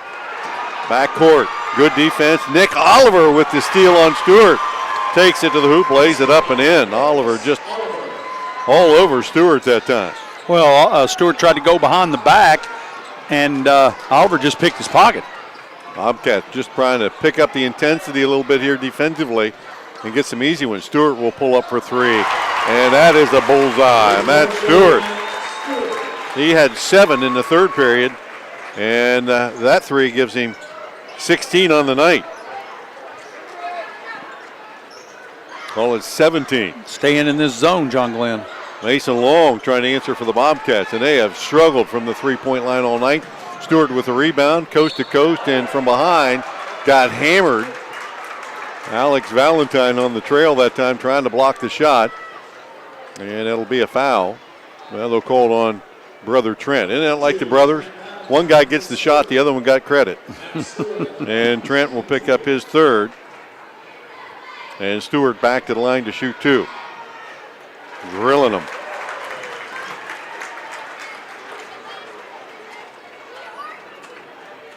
Kind of interesting. She's got the first 5 sitting, thinking about what's going on. Second one I in believe and we've out, got a and lane violation. Lane violation. So that one doesn't count. Somebody for the Bobcats in there a bit quickly. 47-17, John Glenn. He said, I believe they said that Mason Long jumped in there a little too quick. And that allows Stewart to go 2 for 2. And he is now 5 of 6 at the line tonight, and the Muskies extending their lead 48-17. Mason Long down in the corner. Look for the post feed. DeGrasse. He'll turn around, jump hook from about 10. No good. And Trent Valentine again aggressively on the rebound. Picks up his 4th foul. Yeah, but that's why they've got to play right now. They've got to go after it. You got to get every extra possession you can to even get close. And now Alex Valentine on Bonner will pick up his first, and that might be the Bobcats' 7th, I believe so. And that will send Bonner to the line for the front end of a 1-1. Yeah, they've got to play with reckless abandon to get back into this thing as it's blown out. Yeah, this is almost impossible. John Glenn picked a good time to pick up their play, and now over the back, the call on the Muskies. As Matt Stewart on the rebound trying to keep it alive, picks up his first. Yeah, that's not a smart foul. I mean, sometimes you got to know when to fold them. He had position. He went up over the top and got a foul. Full court pressure, stolen away. Smith at half court takes it in and draws the contact. Trent Valentine is going to take a quick seat. His 5th foul. And he was put in a bad spot that time with a bad pass, and he threw the pass, so he was the one credited with that at turnover as well as the foul. And the Cats will make another 5-for-5 switch, I think, or at least 4 for 5. Lowry, Massinelli, Oliver, and Ward check in. And Gress will stay in there with 6:42. Casey Smith will shoot 2.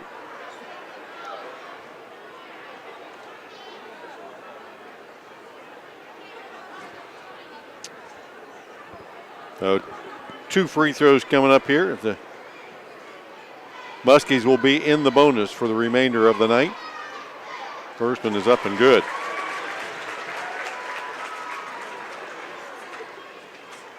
.642 left in the ball game. 2 for 2 for Smith. And John Glenn blowing out the Bobcats here in this sectional final 50 to 17. Home court has been good to John Glenn tonight. Yes, it has. Ward for three. Cha-ching. And Cole Ward hits his third three of the night for the Bobcats. Alex Massinelli came in averaging 19. He's got 2 for the Bobcats. Nice look that time and able to can it. That's what they need. 6:15 and counting here in the fourth period. 30-point John Glenn lead. Haycock to the rack, can't get it to go. Gress clears it out for the Bobcats. That's about all Justin's missed tonight. The Massinelli in the corner, passed up the three, goes to the hoop. Floater will not go down, but he'll head to the line. And Gave up the baseline there. Getting a little sloppy with their defense, John Glenn. well, they didn't allow that stuff for the first No, three they periods. did not. They did not. But they're getting a little sloppy, and that won't make Coach Woodard happy. Yeah, he doesn't care what the score is. As Massinelli, It's their first free throw, Bill. the team's first free throw of the night. As he knocked it in, 50-21. Minor checks back in and rattles the second one in and out. Rayleigh, who's back into the game with the rebound. Now to Ed Stewart. Across the timeline. Hands it off. Smith, left side to Haycock. Dribbles his way gingerly inside the arc and then back out on top. Muskies are so smart and so good at this point. They are going to reduce the possessions in this game. Yeah, they're man-to-man. They'll go into this weave. There's a backdoor cut. Nice catch by Stewart. Even though the ball was tipped, he'll catch and shoot and drop it in. Stewart, 7 more in this fourth period. He's got 21. Massinelli swings it to Lowry in the corner. His three. Rattles in and out and then back in for a 3-ball. Nice look along the baseline there, able to get the bounce. 52-24. Oh, he might have got away with the travel there. Yeah, Stewart took off running before he got the ball down. Out ahead and down low. Wide open look. Minor will lay it up and in. Bobcats are gambling. Well, they have the to. Muskies are taking advantage of it. And they're keeping their head up and they're passing the ball along. Ball hardly touches the floor. Back to a 30-point lead. Lowry left corner. Back to Oliver. To Massinelli. He'll stop from 15, and that shot partially blocked as Casey Smith got a good piece of that one. Hey, well, they have Massinelli's number tonight. Yes, you they know are. They've been studying all of his tendencies, and they got him down. Yeah, they have been watching. Everywhere he goes, the team knows where he is. Massinelli again, top of the key. Off the dribble, hesitates, kicks it to Ward in the corner. His three, cha-ching, his 4th of the night. He has been the lone bright spot for the Bobcats. 4 threes for him. He's got 12, and the Cats trail it 54-27. They might make this final score look a little closer than it has been all night. But clearly, John Glenn has dominated this game all night long. Under 4 to play. Stewart, another pull-up jumper. That one off the mark. And Caleb Oliver pulls it down out ahead to Ward. To Lowry. Back to Ward. A little indecision there. Finds Oliver right side. He'll take the deep three. A little further out than he wants. Massinelli Nice board. with the rebound. Lays it up with the left hand and in. That's his 5th point of the night. 54-29. With 3:23 to go. Haycock down the lane. Feeds it off to Minor. Got the defense in the air, and he will head to the line to shoot 2. Good penetration that time by Haycock. Went right to the cup, took a defender with him, dished it off. The ball fake got the shot blocker in the air, and he's going. Cole Ward picks up his 4th as Minor heads to the line to shoot 2. And he'll rim the first one in. Matt's 5th point of the evening. 3:18 remaining here. 55-29 John Glenn. Make it 56. As Minor perfect. Muskie 6 of 7 here in the 4th period at the line. Lowry down low to Gress. And he'll head to the line as he got Smith backing up. Alex Gress will shoot 2. Yeah, I got down to the block with Gress, and Gress went up. bodied it up. Cambridge looks a lot better offensively, but a little bit too late, I'm afraid. Way too much, way too late. As Gress shooting his first varsity free throws. He had a lot of spin on that one that rattled off the rim and out. Kind of a line drive shot there. Cam Palmer will check in as the Muskies start subbing out. Stewart and Haycock, both of them with outstanding games tonight, will take a seat. Zacharick back into the game. And Grass calmed himself a little bit on that second free throw and calmly sinks it in. 56-30. John Glenn with 3 minutes left in the ball game. Rayleigh back out on top. Zacharick back to Rayleigh. You can tell John Glenn's well coached. They didn't go for the bucket, pulled it out and started to run this clock. Nice look inside for Minert from Rayleigh, and Minert will lay it up and in. He's got 6 in the period, 8 on the night, and it's 58-30. Muskies. Massinelli kicking it back out. Oliver passed up that 3. Ward will not. Just dribbled to his left, puts it up, and will not get it to go. That one popped in and out. Yeah, way down in. Palmer with the rebound. Out ahead to Rayleigh. And the Muskies will pull it back out for a moment. Work a little clock with a big lead.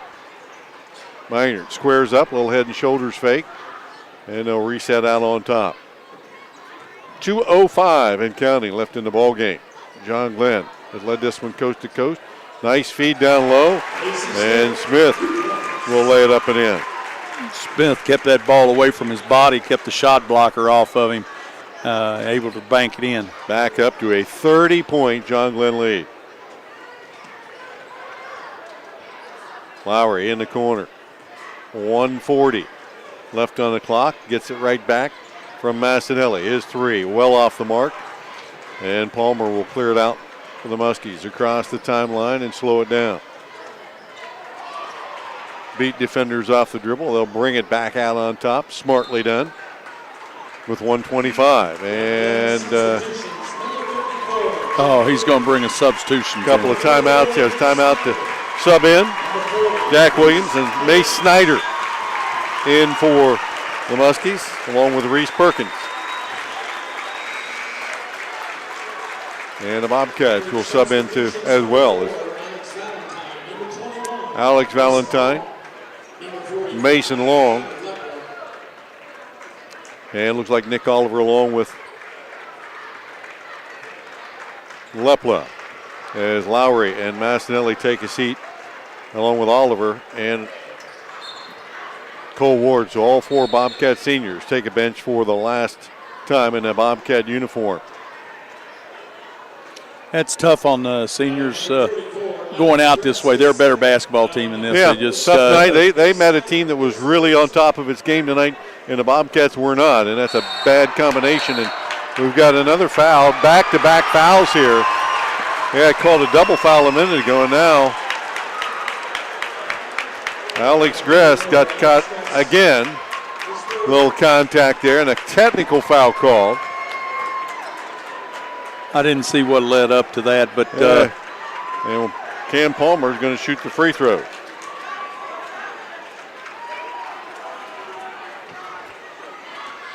And he drops the first one in. And Alex Massinelli is going to head back to the line. Coach Weber, nobody left on the bench.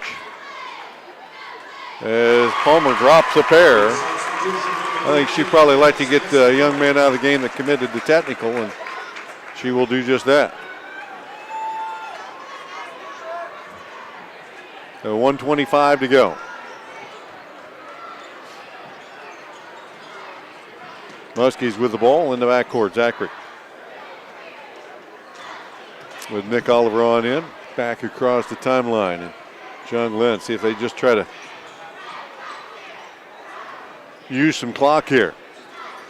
Nope, Palmer will catch it and shoot it. A deep 3. The rebound knocked around. Zacharick has it, and he'll be fouled. And should shoot 2. And Palmer, the Nick senior, Oliver. Palmer, the senior, I think, want to get in the. You got to get your name in. Well, he's got Well, two he's got, free throws. got the free throws, He's got the free throws.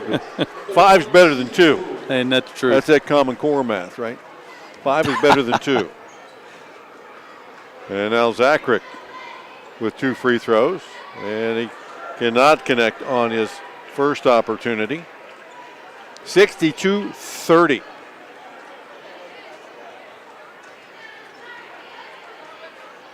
And 0 for 2. Valentine with the rebound out to Massinelli. Crosses over. Kicks it in the corner to Oliver. Cut off there, trying to feed it inside to Valentine. Loose ball on the floor, and there'll be a jump ball call. And it will be Cambridge ball. Bobcats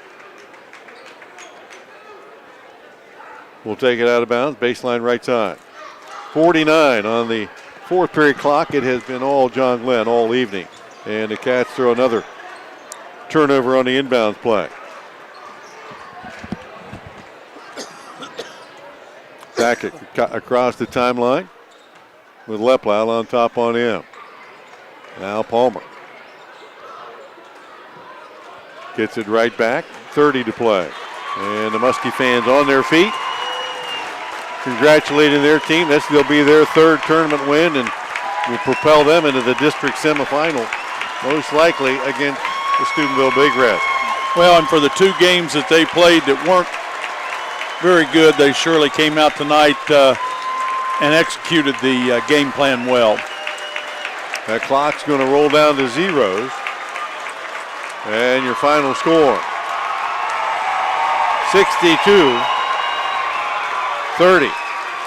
John Glenn with the win and advance. And I'm sure Coach Woodard would tell you, it doesn't matter how many you win by, as long as you just keep going the same direction. That's right, survive and advance. And that's exactly what the Muskies do tonight, but certainly with a little bit more than a survival type of effort tonight, as they completely dominated the Bobcats, who get dunked at the fish tank.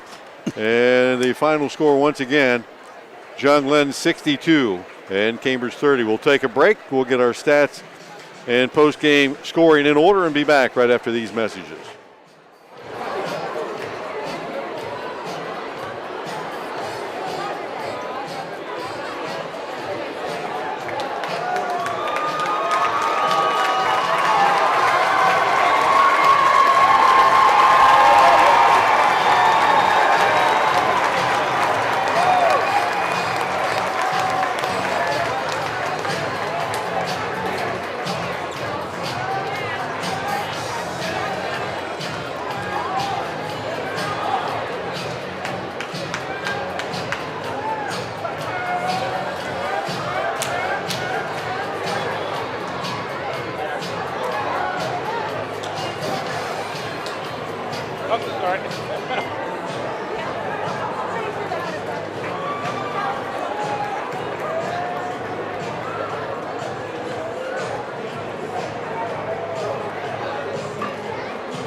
John Glenn will move on to the district tournaments Wednesday evening at a site to be determined 7 p.m. against Buckeye Loyola.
Back at John Glenn High School, the Fish Tank, where the Muskies celebrate their sectional championship by cutting the nets down on their own court. That hardly seems fair. You practice here every day. You got to look at that net. Well, maybe they're happy about that opportunity. Well, and the AD's bumming out because he's going to have to buy new nets. So, but that's deservedly so. I mean, they had a rough this sectional. They had a rough couple of games, but they really put it together tonight.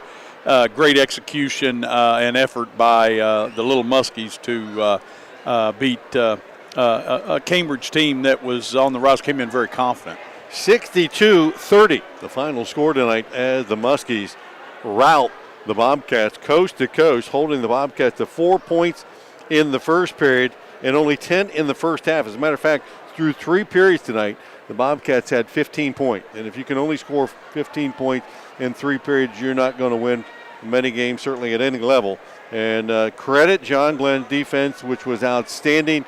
They didn't let the Bobcats get close to the basket. They eliminated everything in the paint tonight. Alex Mastinelli struggled tonight to get the shot to fall that he typically would get because he was well defended. And the Cats had to rely on taking three ball shots, and that's not something that they do very well. No, they although they did pick it up in the fourth quarter, they were able to come through and score 15 points, which is what they scored the previous 3.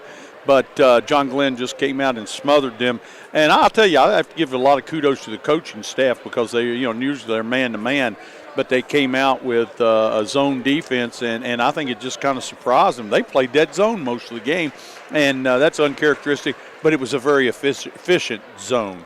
Final score tonight from Steubenville.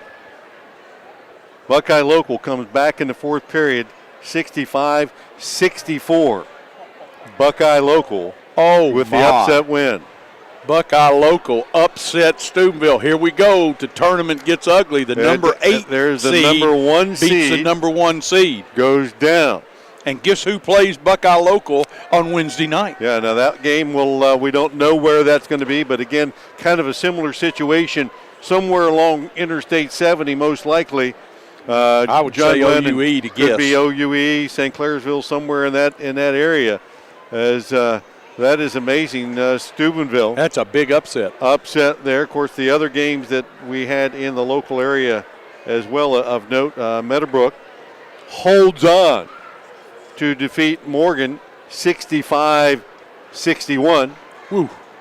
Another close game. And New Philly had a big lead over top of Indian Valley, and they will take that one to the bank, 69-56, the final score there. So John Glenn will take on Buckeye Local, and the Meadowbrook Colts will be taking on New Philly, a familiar league foe for them. In the district final, only one team will advance to the regional from this district, so it certainly will be one of those 4. Let's take a closer look at our stats tonight. This is a game dominated by John Glenn from the outset. And individual scoring for the Bobcats, only one player tonight for Cambridge in double digits. Senior Cole War finished his career with 4 threes tonight and 12 points to lead the Cats.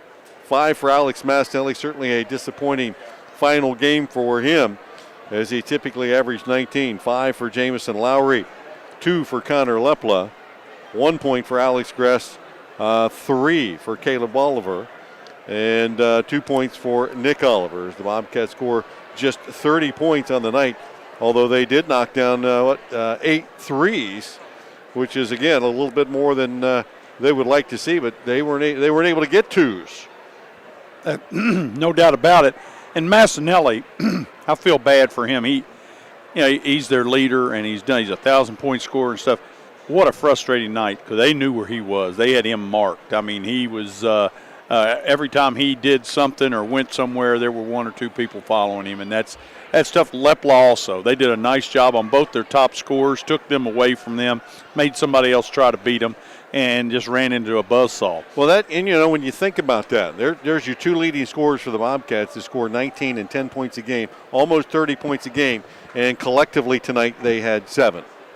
So when your 2 leading scorers finished the night with 7, you're going to have a bunch of other guys step up, and John Glenn defense tonight was not going to let that happen. Yeah, and that's fine execution. That's defensive execution. Let's look at some other numbers here. We look from the field shooting. Cambridge was 11 for 36, 31%. They did hit 6 3-pointers. John Glenn was 21 for 37, 57%, and they had 5 3-pointers. Looking at the rebounding efforts here, Cambridge had 12 rebounds, 3 offensive boards, and John Glenn had 22 rebounds, and 5 of those were offensive boards. Turnovers, 18 turnovers for Cambridge, 9 for John Glenn. Free throw shooting, Cambridge only going to the line 4 times and hitting half those, 50%.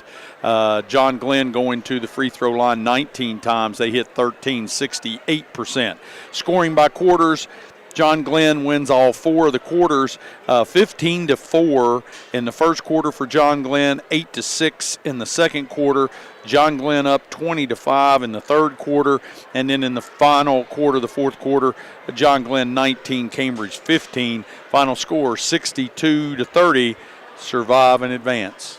Absolutely. More than survival tonight for the Muskies. A 62-30 winner over top of the Bobcats. They will advance now and take on Buckeye Local. You certainly got to like John Glenn's chances now, taking on a lower seeded team, making at least 2 the district final and an opportunity. Most coaches would say, you give me one game chance to go to the regional, and we'll coach our behinds off. We'll take a shot at it. And with Coach Woodard and his staff, I'm thinking too, a lot of these young guys, a year ago, how many of them were kind of role players on that team that won the state championship.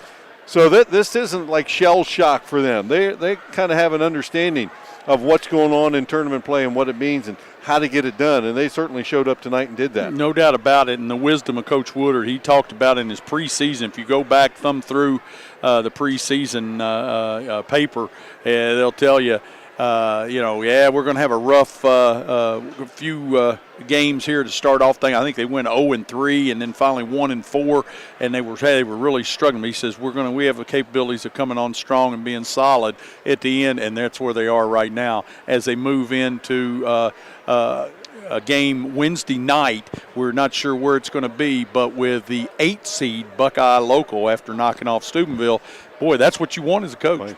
Well, yeah, and maybe, hey, if they beat Steubenville at Steubenville, then you're starting to wonder, how did they do that too? Yep, so that's for sure. That might be something that'll have them staying up nights checking out game film as well. Once again, tonight's final score 62-30. John Glenn will win in advance. Stay tuned. We're going to come back one more time and name our players of the game right after these messages.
Back at John Glenn High School in the Fish Tank. The celebration continues for the Muskies, the sectional champion, as they will advance to the district semifinal against Buckeye Local on Wednesday night of next week.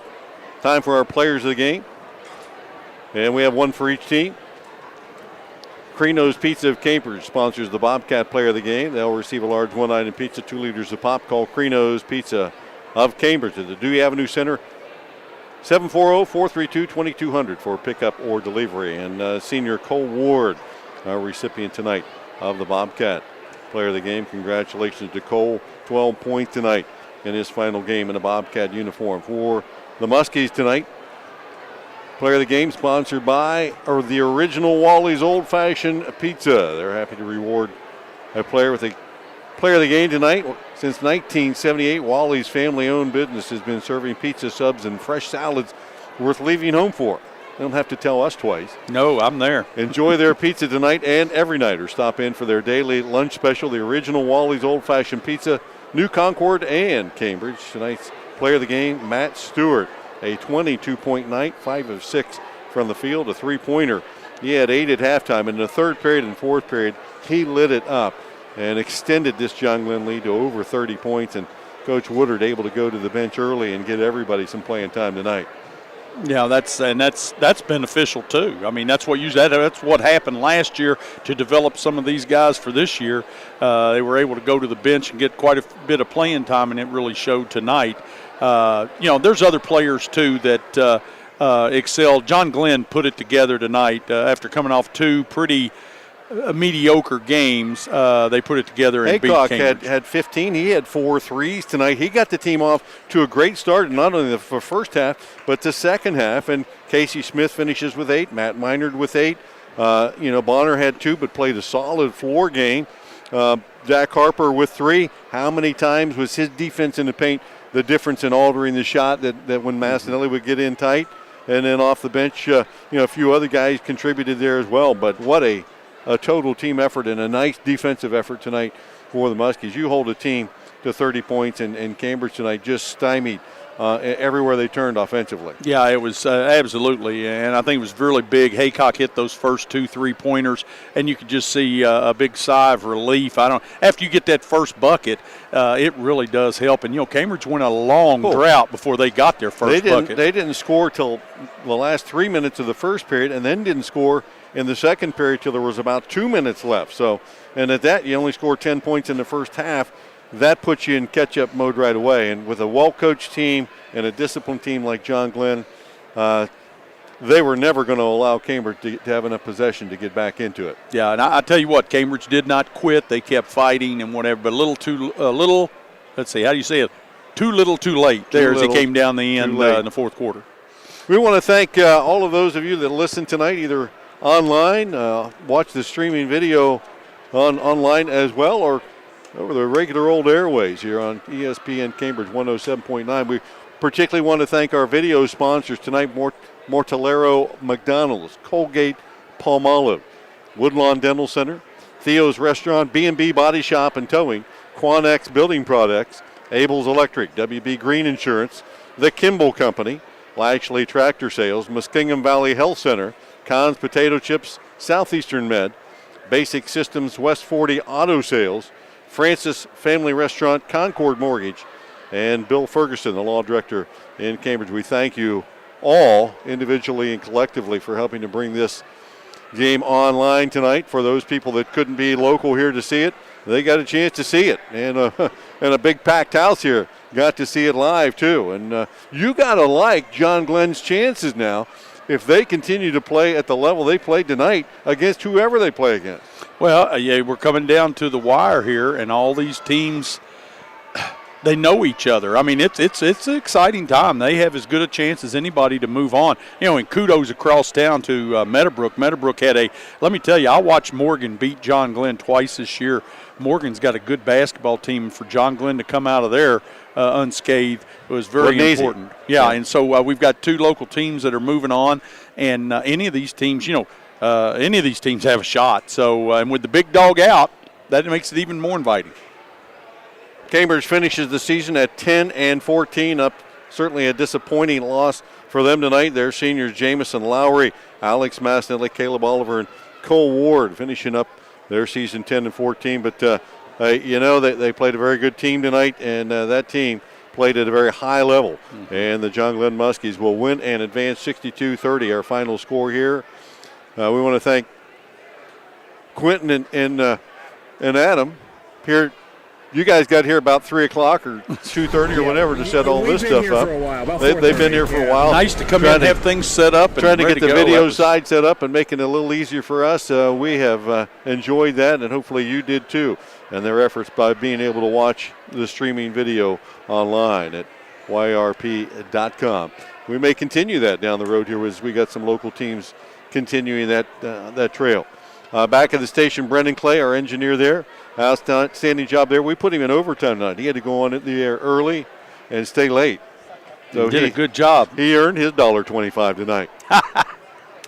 And for you, my man, Mark Withrow, it's always a pleasure having you on board, and it's always fun when we get a chance to do a game together. Doesn't happen enough. I enjoy it, and it's you're very good at what you do, and I just follow your lead, and I like it. It's too bad we didn't have the exciting game, but hey, you'll have gives us that. more of a chance to talk, right? That's right. Like we need another opportunity to do that. Final score here again tonight. John Glenn advancing to the districts with a convincing win over the Bobcats, 62-30 for the AVC sports team. I am Bill Kafuri. Good night, everyone.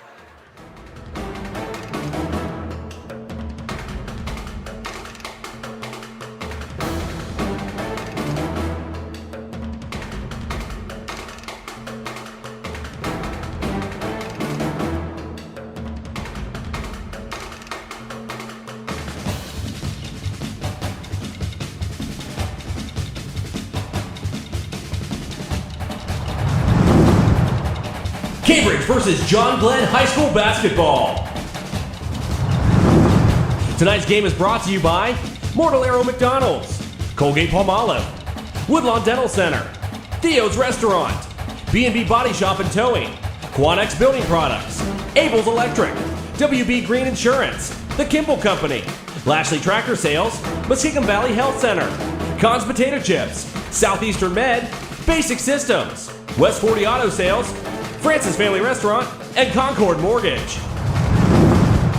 Cambridge versus John Glenn High School basketball.